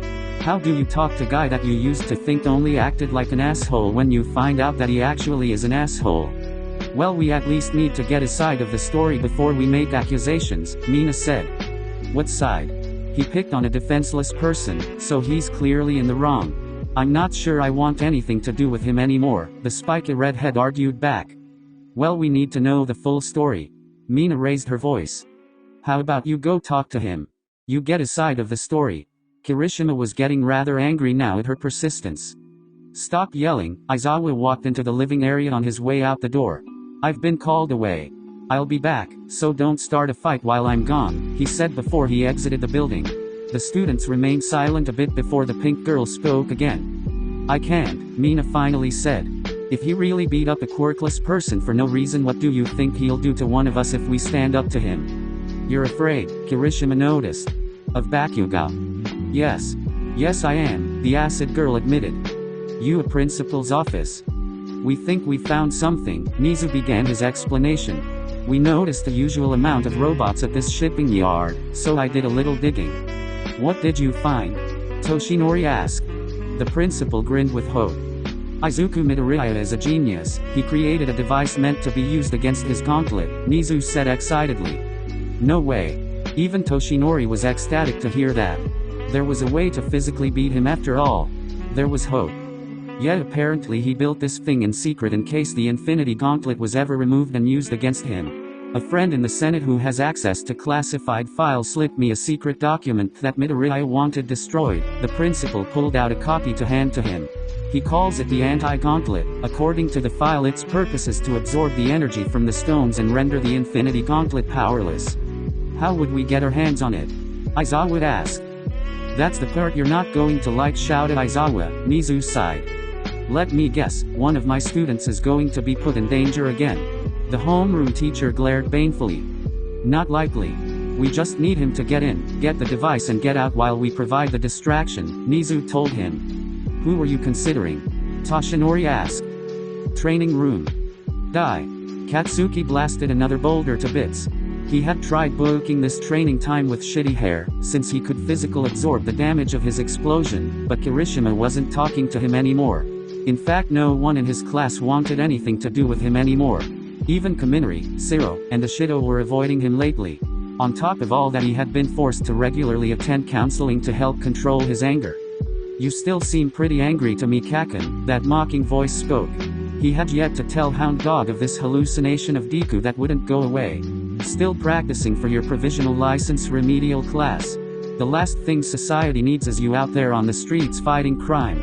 You are and always will be a danger to innocent lives, Deku said, appearing before him still in the appearance of how he looked at the junkyard. I know better than anyone how dangerous you really are, and now your classmates know it too. I don't give a shit what they think. Katsuki snapped at the image his mind conjured. Ah, but you do, Izuku smirked. How can you be the best if everyone ignores you? How will you get that attention and praise you crave so badly? Katsuki glared at this imaginary manifestation. You care about what they think of you. You care very badly what everyone thinks of you. Before he could continue to argue with this hallucination, his teacher walked into the training. We leave in 30 minutes, get changed and meet me in front of the school, Aizawa said blandly as he turned back around and left as quickly as he came.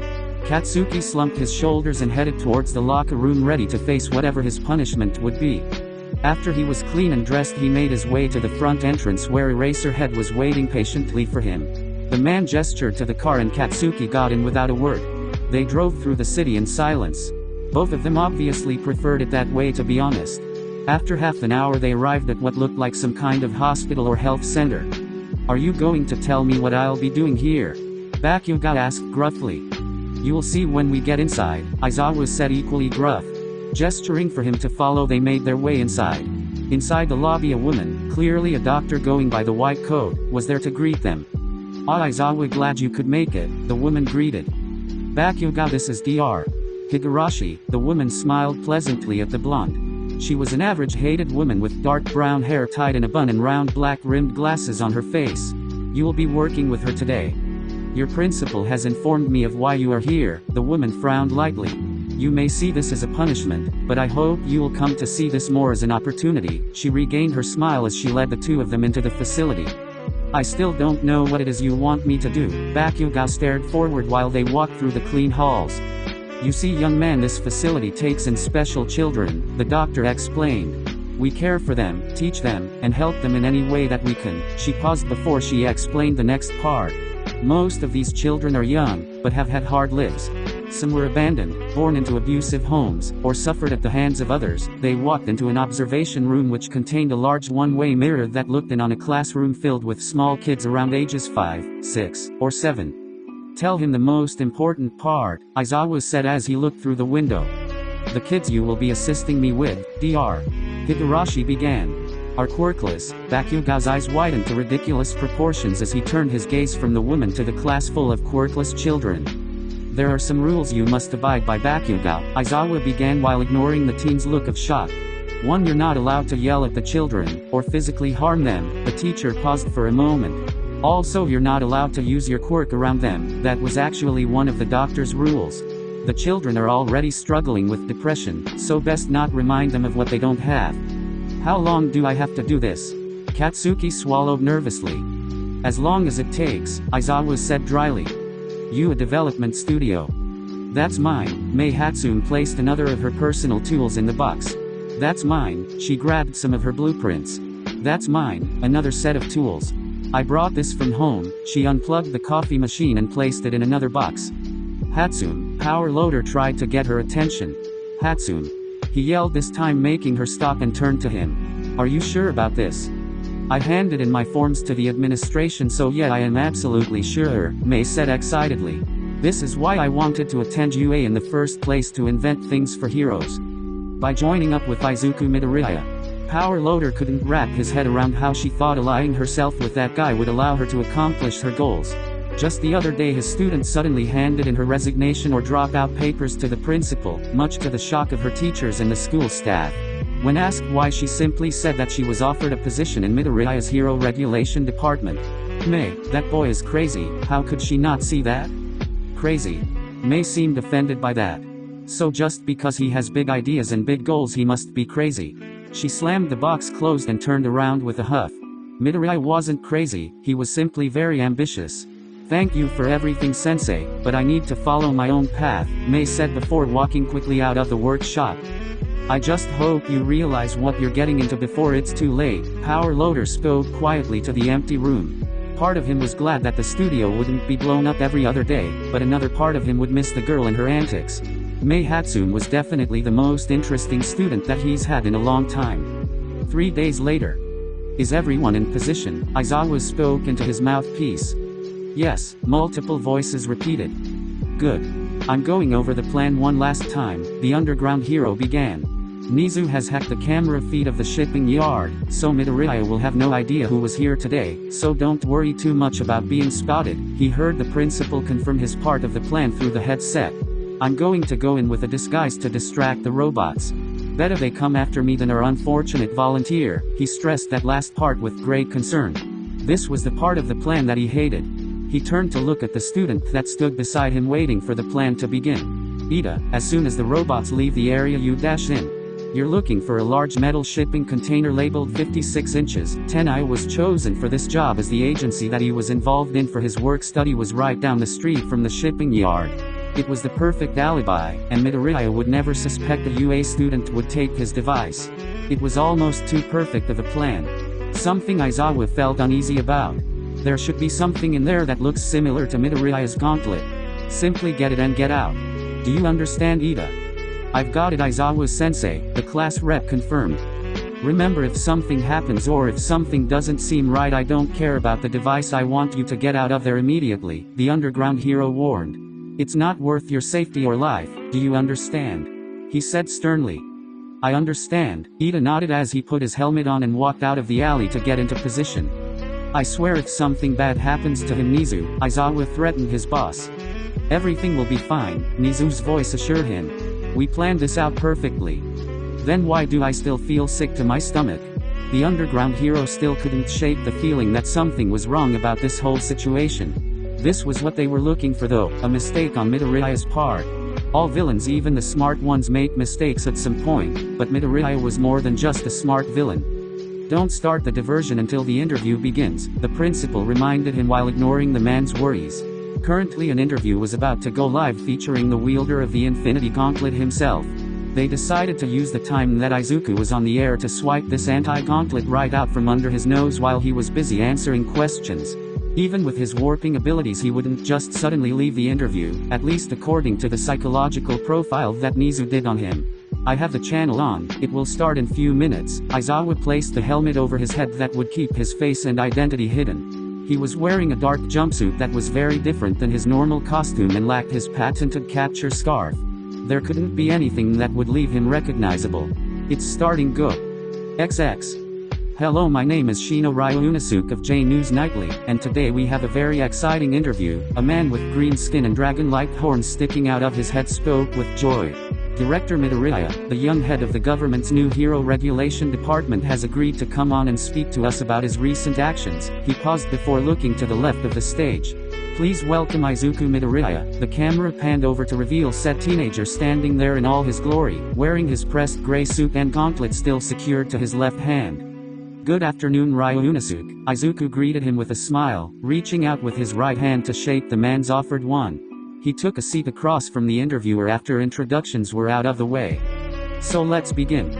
You were hired by the Prime Minister over a month ago to be the director of the Hero Regulation Department, or HRD as it's taken to being called. The man tried to avoid the awkwardness of talking to a teenager as if he was an adult, but it was obvious. Yes, that is correct, Izuku nodded.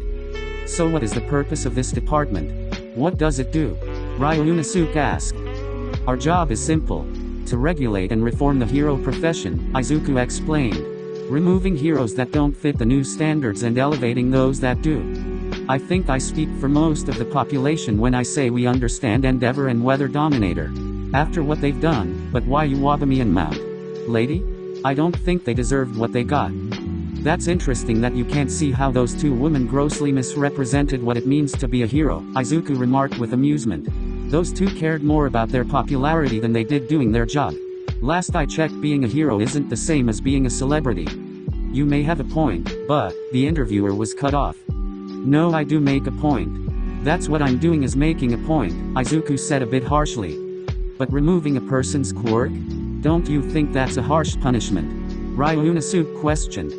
You know I'm actually quirkless, the teen supplied. You make it sound like being quirkless is some kind of torture. Is that what you think being quirkless is like? Who is that man in the mask that works for you? Ryunosuke quickly changed the subject to avoid answering the question, which Izuku picked up on. That is a special agent of mine. His identity is classified, the Gauntlet user explained. He secretly keeps an eye on the heroes for me and brings me information that they would normally keep quiet about, Izuku smiled. For example, the amount of property damage caused by MT. Lady whenever she uses her quirk in public, or the fact that Iwabumi makes millions of dollars off her products and modeling. That's common knowledge, you're just exacerbating things people already know for your own benefit, the interviewer accused. Really? Common knowledge, you say? Is that why the agencies use money and influence to keep these facts out of the media? Izuku accused right back. In fact, anything that would make these people seem less heroic seems purposely kept out of the news. I think you're just assuming things without any proof, Ryunosuke said, thinking he had him on the ropes. Is it not true that you are attempting to ban hero merchandise? He suddenly asked, changing the subject and shifting the focus once again to try and make the boy look bad. Yes, I am, Izuku smirked, seeing the game the man was playing, but unlike Ryunosuke, he had a secret weapon. I think it's ridiculous that public servants have action figures and t-shirts. All the merchandise only further glamorizes the profession of heroism and misrepresents what it means to be a hero. But if this law gets put into effect, you'll hurt a lot of corporations and hero agencies, the man added. I'm sorry, I thought heroes were meant to protect civilians, not their corporate backers, Izuku fired back. Speaking of backers and dirty money, the boy smirked wider as he reached around his chair and pulled out an envelope. Remember when you said removing a hero's quirk was a harsh punishment? Well, in the case of Mount Lady and the Snake Hero, I gave them the option of earning their quirks back by telling them to donate their time and energy to charity or perhaps community service. I even attempted to put them in contact with a wellness center that takes in depressed quirkless children, that I've been financially supporting for quite some time. He had taken the leftover money he had after he finished his gauntlet from his time as a villain and donated it to the program. Dr.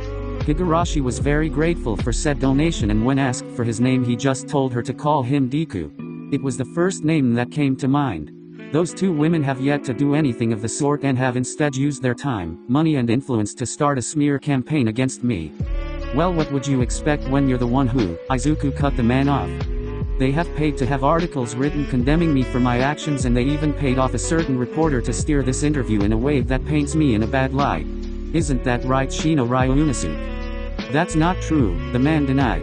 We have a thing called integrity here at J News. Izuku simply opened the envelope and pulled out largely printed photographs of Iwabumi and Mount Lady discussing things in a green room with Ryunosuke, and then a picture of them handing the man untraceable cash. I'm sorry, what were you lying about? Izuku cocked his head in a coy fashion. My agent is very good at what he does, isn't he? He had purposely had Stain spy on them, having a good idea of what they were up to. That was the whole reason he agreed to this interview in the first place. Let's cut to a commercial. The interviewer was sweating now. No. Keep rolling. Izuku belayed those orders with his own. The camera operators were more afraid of Midoriya than they were of losing their jobs, so they kept going like he said.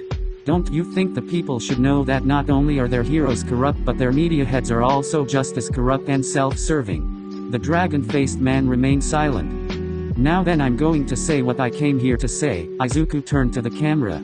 All I'm trying to do is to give the people heroes that they deserve. Not some pompous celebrities or monsters that abuse their quirks and status for personal gain. Ryunosuke was completely ignored now as Izuku pointed his index finger at the camera. This is your fault, all of you who let the hero profession rot and become what it is today.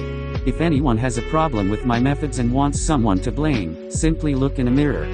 Meanwhile, as soon as the interview started, Aizawa put on his disguise and started to move towards the shipping yard. He spotted the tall black imposing titans guarding the front entrance. Honestly, for a genius, Midoriya was incredibly stupid sometimes.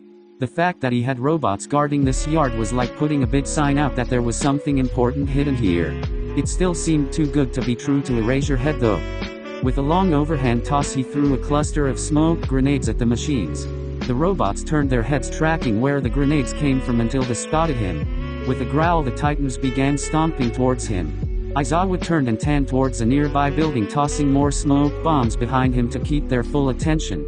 Using a grappling gun to reach the roof quickly, the robots promptly followed by climbing the side. Ida now. He ordered into his communicator. The boy quickly ran towards the unprotected gates and with his engines propelling him forward took a big leap over it. Dashing through the shipping yard, Ida's eyes scanned left to right searching for the container labeled 56. He noticed a surprising lack of robots inside the yard, but he didn't have time to ponder that for long as he was on a time limit. There it is. Ida finally found the one he was looking for. A dark green metal shipping container with the correct number on the side. Glancing around for any possible guards or titans, he quickly made his way to it. Pulling the levers, he opened the container and finally saw what they sought. A glass container containing a platinum gauntlet similar to Midoriya's, but the stones were blank and colorless. Ida walked into the container, never noticing the portal that formed in the air above it. Opening the surprisingly unlocked case, he reached in and grabbed the device. Ida, have you found it yet? Aizawa asked though the communicator. Yeah, I have it, the class rep responded. Good, get out there now, the teacher ordered. Suddenly the communication was cut and Ida nearly fell over when something lifted the container he was in up into the air. Ida! Ida! Shoto, Aizawa shouted into his mic. He had safely escaped the robots by hiding atop a different building that overlooked the shipping yard. With a pair of binoculars he was able to see what was happening. The shipping container that his student was inside of was being lifted into the air by a telekinetic force and pulled into a portal. What the hell is going on? Nezu, you said Midoriya wouldn't notice until it was too late. I don't understand. The interview is still going on live, unless the principal suddenly realized that they were deceived from the very beginning of this plan. Elsewhere, Ida panicked as he felt the container suddenly land on solid ground. He clutched the gauntlet to his chest protectively, as it was their only hope at defeating Midoriya. "Tenai Ida, would you mind stepping out of there?" a familiar voice called. The young man held the gauntlet tightly as he reopened the doors of the shipping container and walked out. He was no longer in the yard. The container was moved to a whole new location. A large high-ceilinged conference room with a long table in the center. At the head of it sat Izuku Midoriya with his fingers interlocked together, and to his right, occupying two of the chairs, sat Ochako Uraraka and Shoto Todoroki. While Ida wasn't surprised to see Uraraka here, Todoroki was a huge shock. "You're just in time for the end of the show." Izuku smiled and grabbed the remote control. It was then that Ida noticed the large monitor screen above and behind Midoriya, playing the interview that was supposed to be live. He spun around in his chair to watch the rest. "The Prime Minister gave me full authority to deal with corrupt heroes any way I see fit. Soon you all will see that this is all for the better." The Izuku on the television paused before finishing his speech. "But until then, I don't think you've all been properly made aware of how bad the heroes of today really are, so starting tomorrow I'll be bringing to light all the dirty secrets the Hero Public Safety Commission tried to keep out of the media." The real Izuku flipped the screen off before turning back around in his chair to face Ida. "I bet you're confused." Midoriya cocked his head. "The interview was never live, was it?"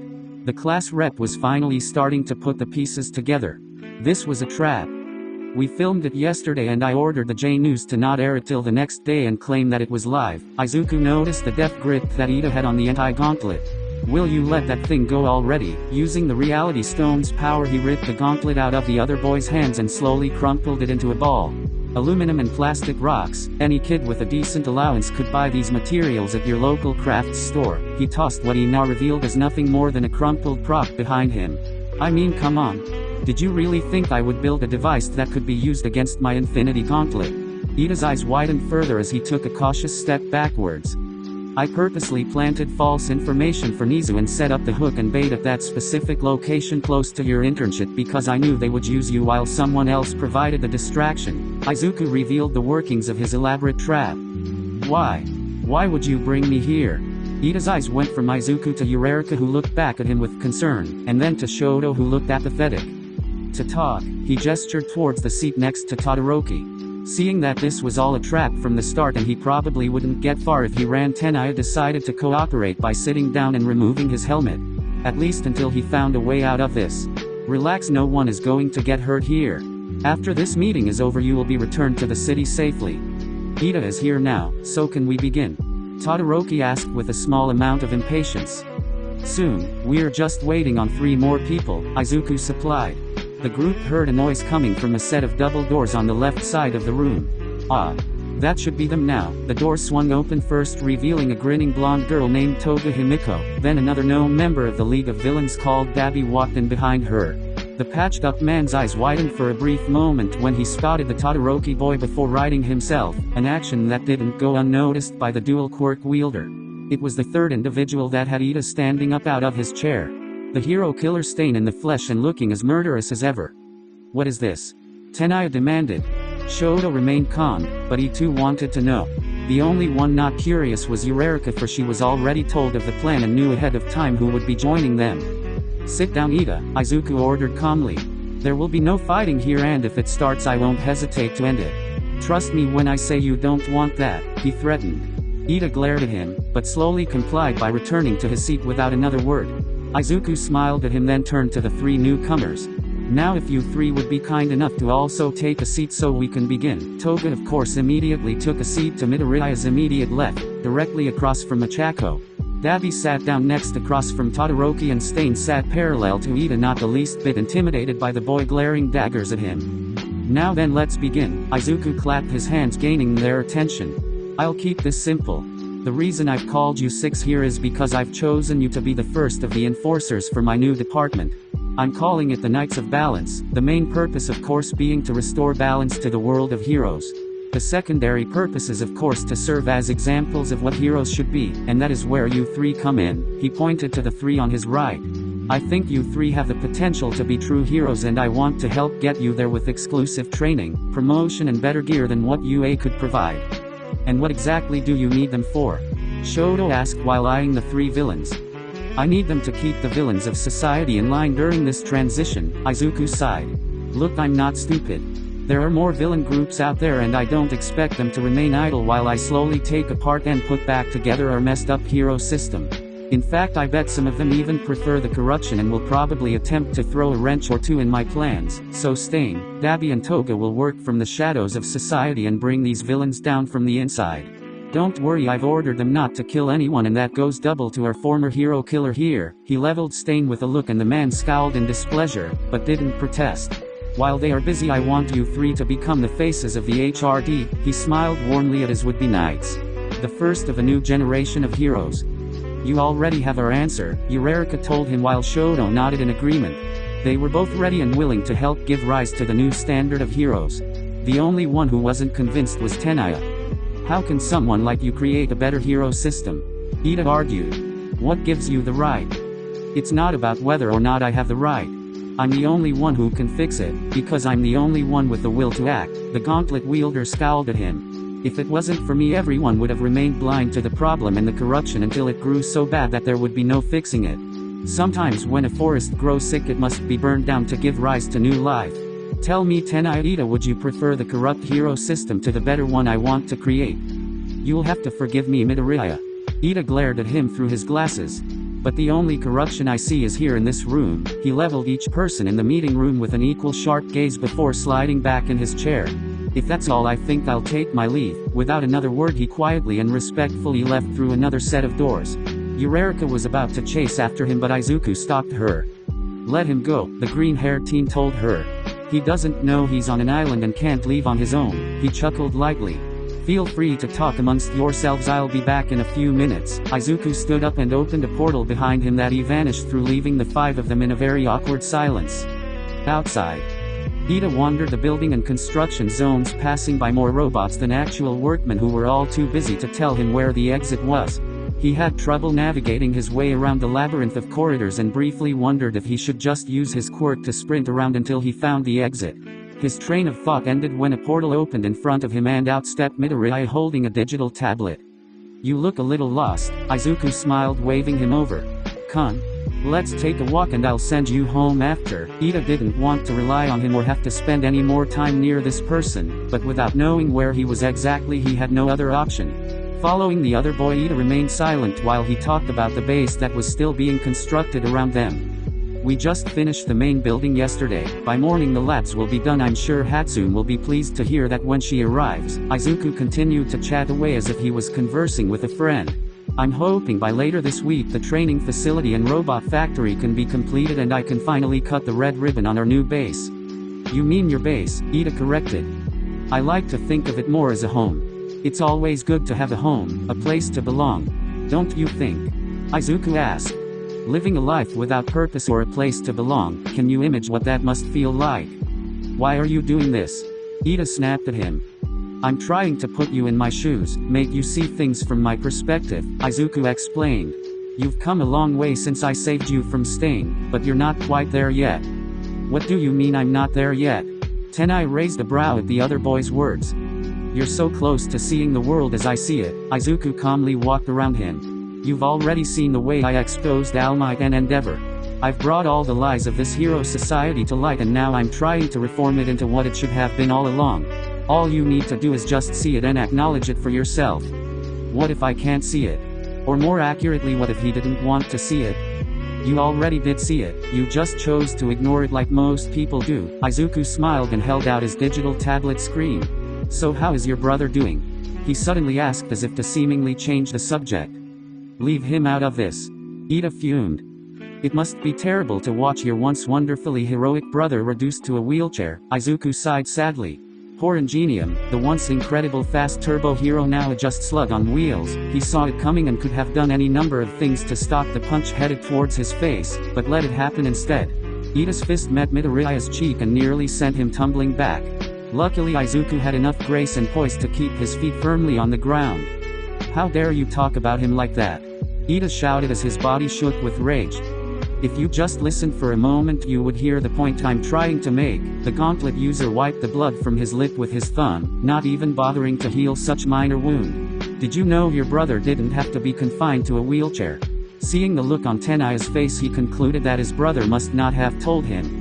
Yes, he was offered an experimental treatment that would at least give him back the ability to walk. Izuku showed him the tablet screen revealing files, documents, and schematics of a set of exo legs designed to be fitted to his brother's lower body. Unfortunately the technology is expensive, even for your family, and when he filled out an application to the Hero Public Safety Commission to help pay, they rejected it. Izuku paused to let that sink in. Why would they do that? Ida asked.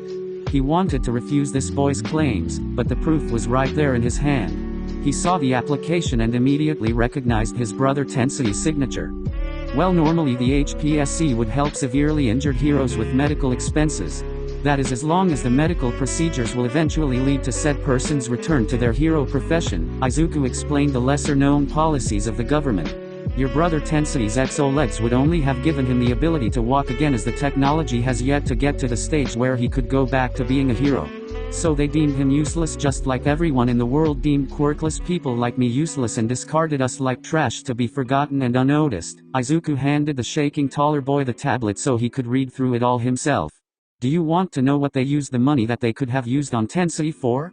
Not long after his request was denied, the hero Endeavor, in a fight against a group of villains, burned down a lot of businesses in the crossfire.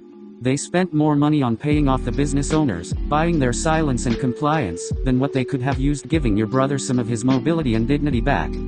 How did you find all this out? Ida was furious with the way the HPSC discarded his heroic older brother, but he needed to know how Midoriya came by such information. You're talking to the director of the Hero Regulation Department, Izuku chuckled with pride. Once I gained my position I was granted legal access to all the classified files. All the dirty little secrets the HPSC tried to keep out of the public to make the heroes look clean are now at my fingertips. How could they be so callous? Ida collapsed to his knees as his hands tightened around the screen.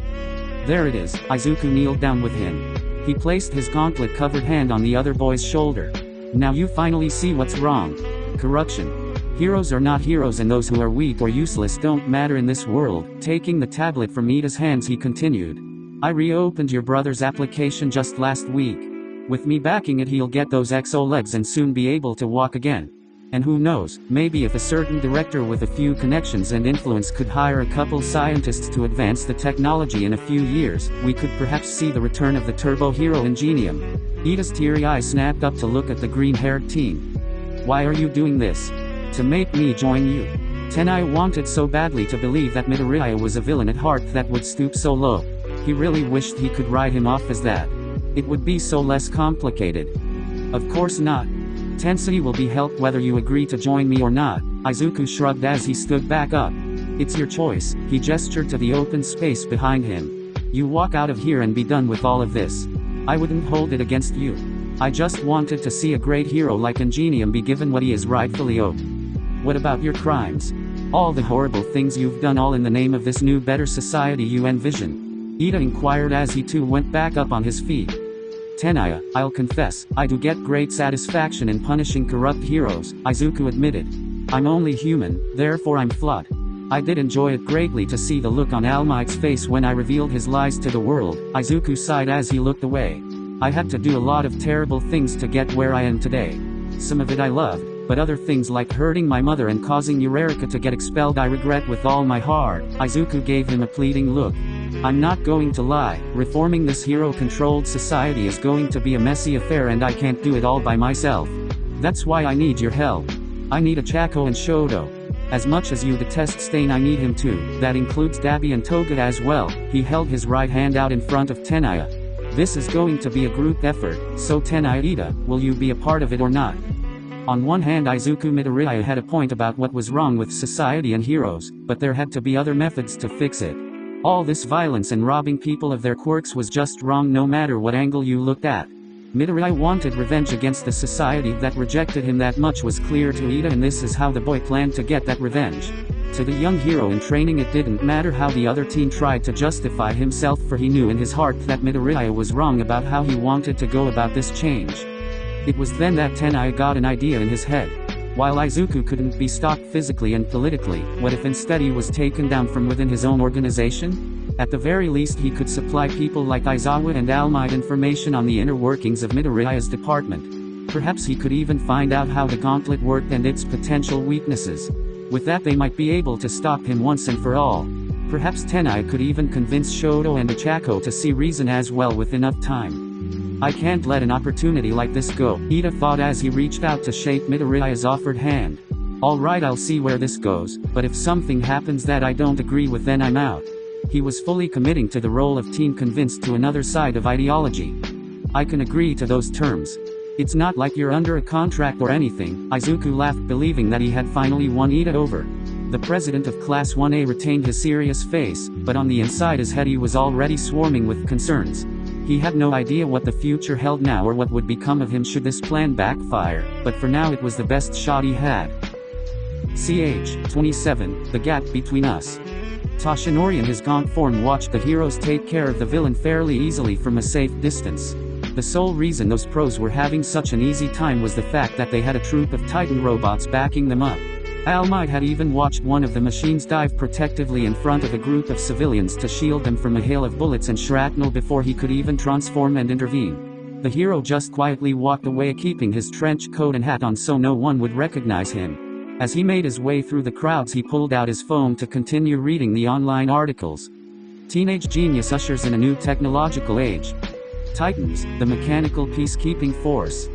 Izuku Midoriya sets new standard for professional heroes. These were some of the headlines of the articles that have been circulating lately. After it was revealed that the disgraced pro-heroes that Midoriya exposed were the ones paying to have slanderous articles written about him, new more progressive journalists, who kept an open mind and non-biased agenda, were writing articles about honest opinions of the boy.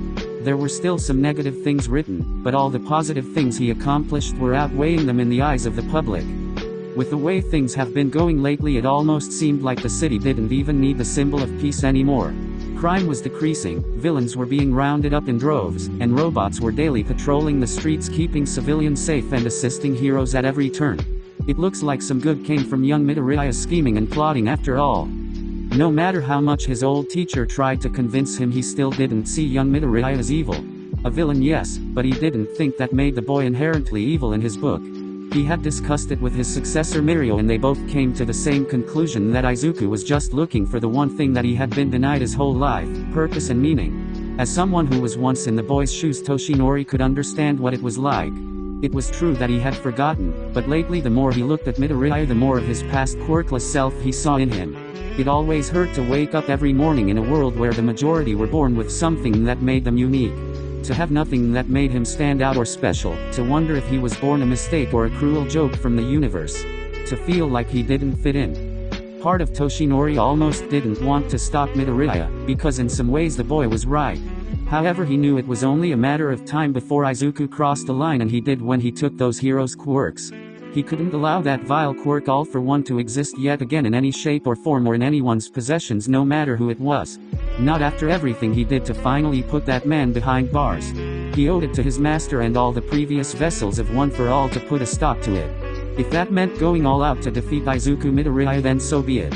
He would just have to make it up to him some way when this was all over. The island. And here they come. Izuku waved his gauntlet and created 3 portals in front of him. From each came one of the 3 members of his Knights of Balance: Todoroki, Eureka, and Ida.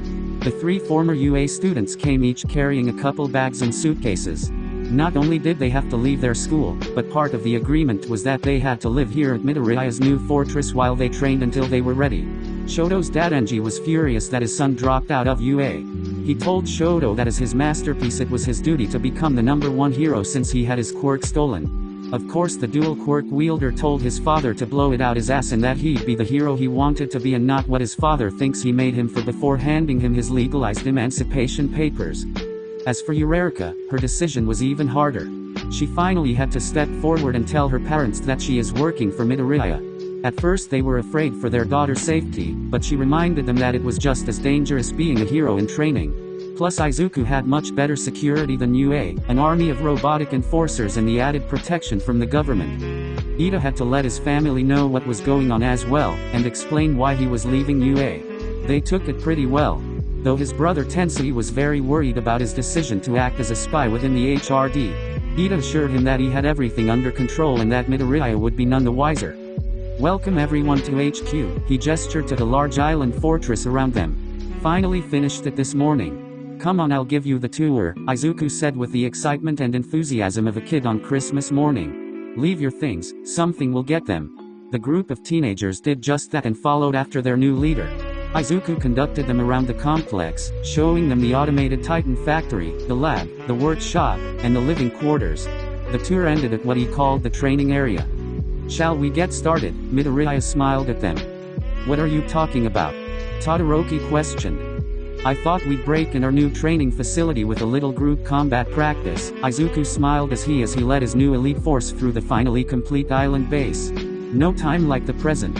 He thought the first thing they should do as a group would be a bit of sparring to see if they learned anything since the last time they fought. You think this training facility you built will accommodate all of us? Todoroki asked with a skeptical gaze. Izuku just chuckled lightly at his question while Eureka did the same. She had seen the plans after all. Why don't you take a look for yourself and then judge? Izuku led them to a large metal door. Upon their approach, the door slowly opened, revealing a huge open training room.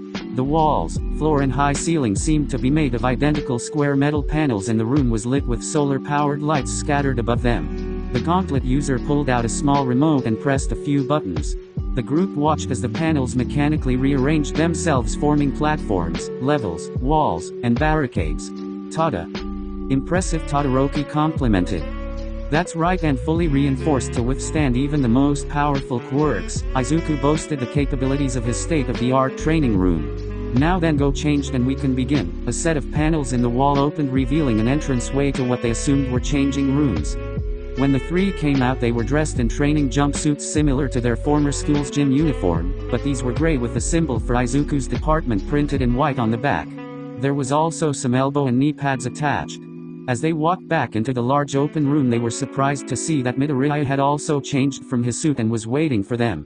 He was dressed in a black tank top, black workout shorts with black leggings underneath that were cut with holes for the heels and toes, and a single fingerless glove on his right hand opposite his gauntlet. Wait, are we training with you? Ida was surprised when he expected their first training exercise would be against some of those robots of his. Even Todoroki was caught off guard, but it didn't seem that odd to him. Eureka of course wasn't that surprised really. Before gaining his position, he had helped train her in some new fighting moves and other ways to use her quirk. Well, of course, Izuku said nonchalantly. I believe in a more hands-on approach. Plus this is the best way for me to see how much you've improved since the junkyard and what areas you need to work on. He gestured for the three of them to step forward. Once they did, the metal panels they stood on were raised about a foot high along with a large even expanse.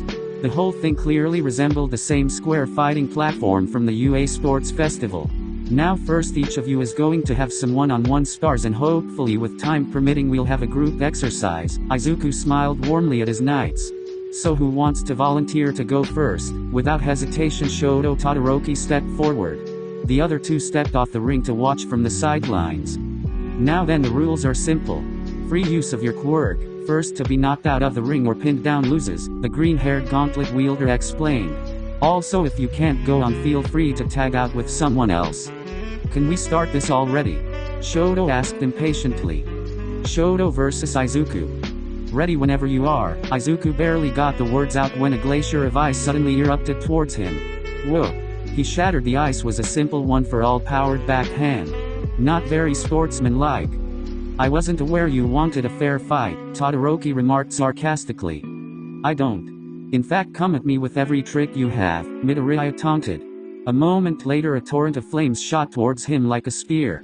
Izuku leaned back to dodge, but was unprepared for the floor to suddenly turn icy, nearly making him slip and fall. Correcting his balance, the gauntlet user quickly melted the ice using the reality stone. Todoroki, not willing to give his opponent a moment of breath, followed up with a ball of fire, hurled at Izuku's chest. The green-haired teenager used his right hand to catch it instead of his gauntlet-protected left, much to the shock of his opponent and the two spectators. Energy conversion. Black and purple energy bolts emerged from his hand and arm, attaching to the ball of fire like tentacles. The bicolor-haired boy watched with curiosity and unease as the heat from his attack was sucked away until it fizzled out into mere embers. Seeing the look on his opponent's face, Midoriya decided to satisfy his curiosity. "Oh, I'm sorry, I don't think I ever explained. The Soul Stone allows for me to use any quirk that I've taken." Izuku smirked at him. "That was one of them, called energy conversion. It converts any energy, heat, electricity, or even kinetic, and converts into another form of energy. For example, he held his hand out and created a ball of raw power, glowing a light purple with black sparks dancing around it. Catch!" he called, hurling it at Todoroki without hesitation. "Damn it!" Shoto scowled as he erected a wall of ice. The ball of energy impacted it, nearly shattering it if the dual quirk user didn't reinforce his wall with more ice. The fight continued on, with Todoroki attempting to gain the upper hand, yet to his frustration it seemed Midoriya had a counter to everything he did. Any ice that came near him was either shattered with his near All-Might level of strength or melted into water by the power of the Reality Stone. Fire was also useless, for the heat was always leached away by that energy-converting quirk Midoriya claimed to have appropriated and thrown back at him. "Don't tell me you haven't learned anything since the last time we fought," Izuku taunted harshly with a disappointed gaze. "Actually I did," Shoto said as he pointed both his hands at Midoriya. First he cooled the air between himself and his opponent. Then he followed up by rapidly heating the air. The end result was a large superheated blast sent directly at the Gauntlet user. Izuku took the blast head out of sheer respect for the other boy's inventive attack. Using the Space Stone, he projected his protective barrier outwards in front of him like an umbrella, amplifying it with the Power Stone to tank the other boy's attack. The collision nearly blew away the two onlookers from the sidelines. "Very good," Izuku complimented him as he stepped out of a cloud of smoke. "You've been learning how to use your fire, I see." He put emphasis on the word "your," reassuring Shoto again that it was still his power and not Endeavor's. "But so have I." Black sparks formed around his right hand before it was engulfed in flames, hell flame to be exact. With what was once the number 2 hero's quirk, Izuku launched an arc of fire at Shoto. Todoroki panicked for a moment, seeing those familiar flames bearing down on him. The very sight of it was giving him the worst kind of deja vu. However, instead of cowering in fear, he faced it head on like Midoriya always did. Using as much ice he could produce, Shoto completely overwhelmed the fire, nearly giving himself frostbite in the process. Unfortunately, he was too drained to dodge or block the oncoming foot that kicked him in the chest and pinned him to the metallic floor. So then, Izuku smiled as he kept him down with his foot. "What did you learn?" "You're too powerful." Shoto glared at him in frustration at not being able to put a scratch on his opponent. It made him feel so weak after everything he's been through. "There's no such thing as too powerful," Izuku corrected him. "This is what it's like to fight me when I'm prepared. Last time we fought I was caught off guard and had to improvise. This time I was mentally prepared for everything you could throw at me." He bent down and poked Todoroki in the forehead. "That is your greatest tool.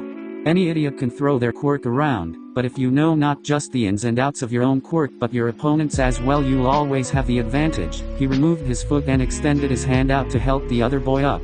"You've improved in leaps, I would say." Todoroki willingly took his hand as well as his advice. "Now who's next?" Midoriya glanced towards Uraraka and Ida. "Uraraka, a fight between us wouldn't be a good representation of your new skill set. How about you fight Ida here?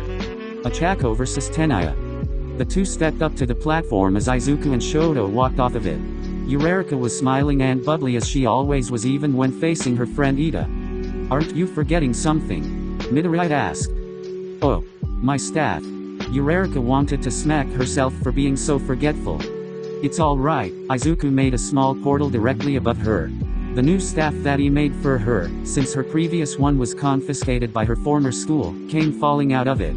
Without even looking, Chako caught it with one hand, giving it a quick spin as she turned to face her opponent. Ida almost took a step back at the expression change on her face.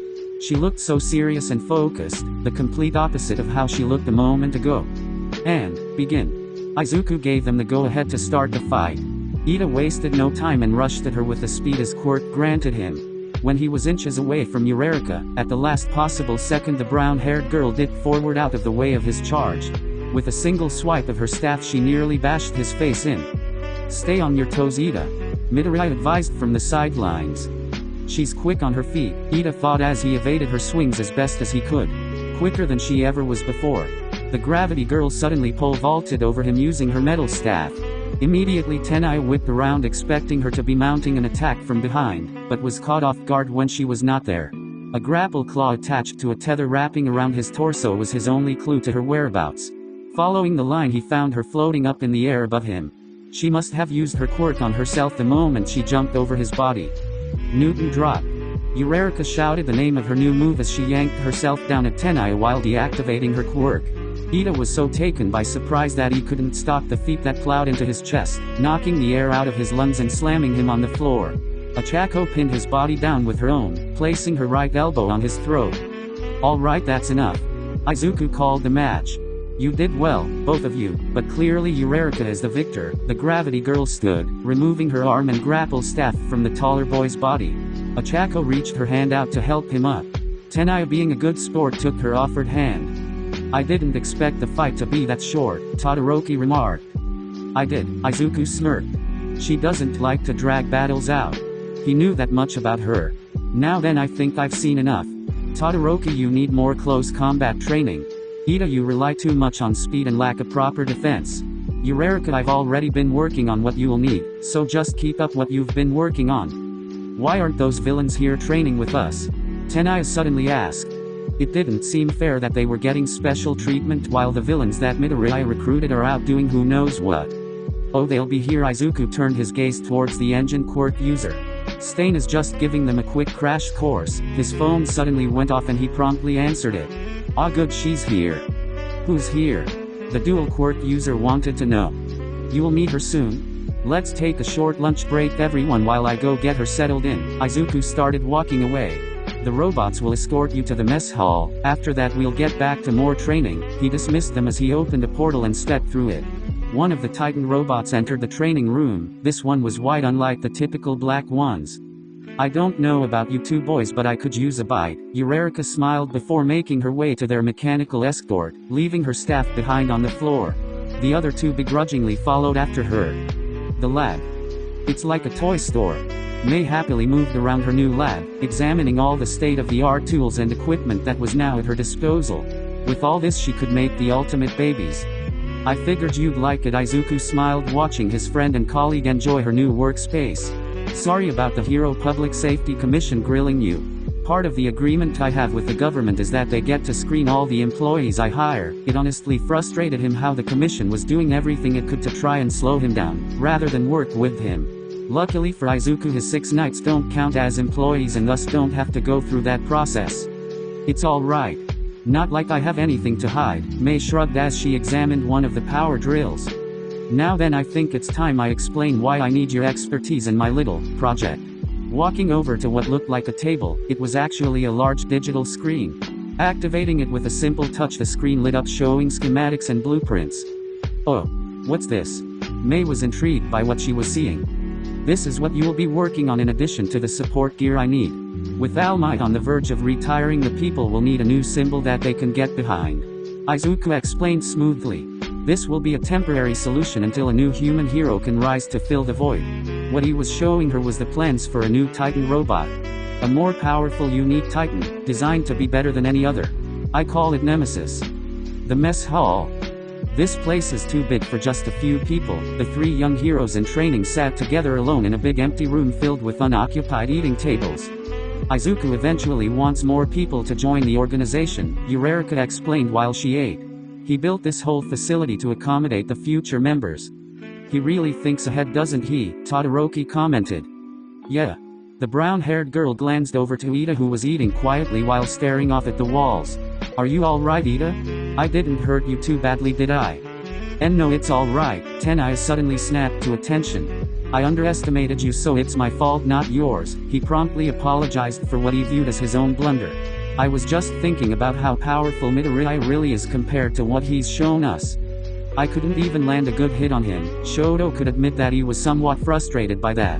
"Plus, I get the feeling that he wasn't going all out." "You haven't seen what he's really capable of," a voice from behind their table interrupted them. They turned around to see the villain known as Dabi standing there with a tray of food. "I was there when he fought against All Might. Trust me when I say he's a lot more powerful than you imagine." Without invitation, he sat down next to Todoroki. "He's also super smart." Someone else spoke up as another person sat at their table right next to Eureka. The gravity quirk user turned to see Toga beaming at her with her enlarged canines. Toga, Eureka greeted rather coldly. She'd met the other girl before and didn't exactly hit it off with her. Ochako, the blonde girl said in a sickly sweet tone. He didn't waste any time. I see. Stain appeared as well, plopping down in the seat across from Tenaya. Put you right into training. Ida glared at him through his glasses. I get the impression that you still don't like me and Genium Jr. What was your first clue? Dabi smirked as he watched the interaction. Still mad about your brother? The former hero killer finally glanced up at him. Even though he's going to be able to walk again from what I hear. You're the one who put him in that situation in the first place, Tenaya practically spat. Yeah, I did, Stain sighed. I won't apologize though, and I certainly don't feel bad for what I did, but I will concede that I was wrong. Everyone stopped and turned to look at serial killer with shock. Midoriya proved to me that his method is better.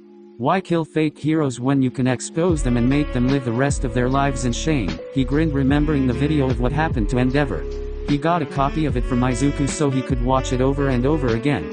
Speaking of fake heroes, how is your old man doing these days? Dabi suddenly asked, turning to face Shoto while he ate. Still whining about losing his quirk and job, the dual quirk user supplied in an even tone, not really caring about his father anymore. That's good. Dabi almost seemed gleeful at hearing that. Why do you care so much? Shoto asked the patched up man. Let's just say your father and I have a very personal history, Dabi said while taking a bite of his lunch. Are you a villain he fought in the past or something? Shoto inquired with a narrow gaze. The last thing he needed was someone coming after him for what Endeavor did to them. Not really, but from my perspective he was more the villain in our relationship, Dabi smirked at him. While the two of them were having a stare down, Ochako and Toga were having their own little chat. So what have you and Izuku been doing all these months? The blonde psychotic girl asked.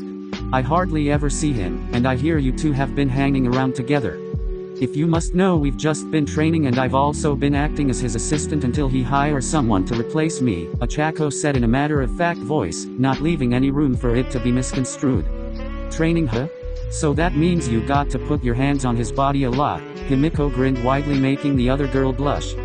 Wait. It's not like that, Eureka stammered out. You're blushing so much, but that must mean that, Toga gasped loudly. You like him too? She accused with a laugh. Before the gravity quirk user could deny her words, a portal opened up in the middle of the mess hall and Izuku poked his head through. Are you guys ready to go again? He asked. Midoriya looked to the table where his knights were seated. Ida was glaring at a nonchalant Stain. Todoroki had his cold gaze pointed at a smirking Dabi and Eureka was blushing bright red while Himiko was giggling next to her. What'd I miss? Nothing. Ochako answered while she tried to hide her red face. Okay, Izuku seemed skeptical but let it go. Back to the training room then, his head went back into the warp gate as it closed. After you, Dabi gestured with his arm while still smirking at the youngest Todoroki. Training ring room later. Alright, this time I want Ida, Todoroki and Dabi to come at me all at once while the rest of you wait on the sidelines. Izuku picked his next sparring victims, as he liked to call them. After several hours of making them fight one-on-one and switching partners, he decided now was a good time for a group match to see how well they did working together against a single overpowered opponent. 3 against 1? That doesn't seem fair, the black-haired fire user raised a brow at the challenge. You're right, it isn't fair, Izuku shrugged. You 3 won't even be able to touch me, he taunted with a small amount of arrogance. I'm not going to underestimate him this time, Tenaya thought as he stared at his leader. I'll fight Midoriya with everything I have and finally see how big the gap between us really is. Is everybody ready? Izuku stood at the opposite end of the ring. Dabi got into a prepared stance, summoning blue flames in the palms of both hands. Shoto covered his right arm in an icy mist while his left was engulfed in fire. Tenaya's leg engines roared to life as he stood ready to charge in. Good, and let's go.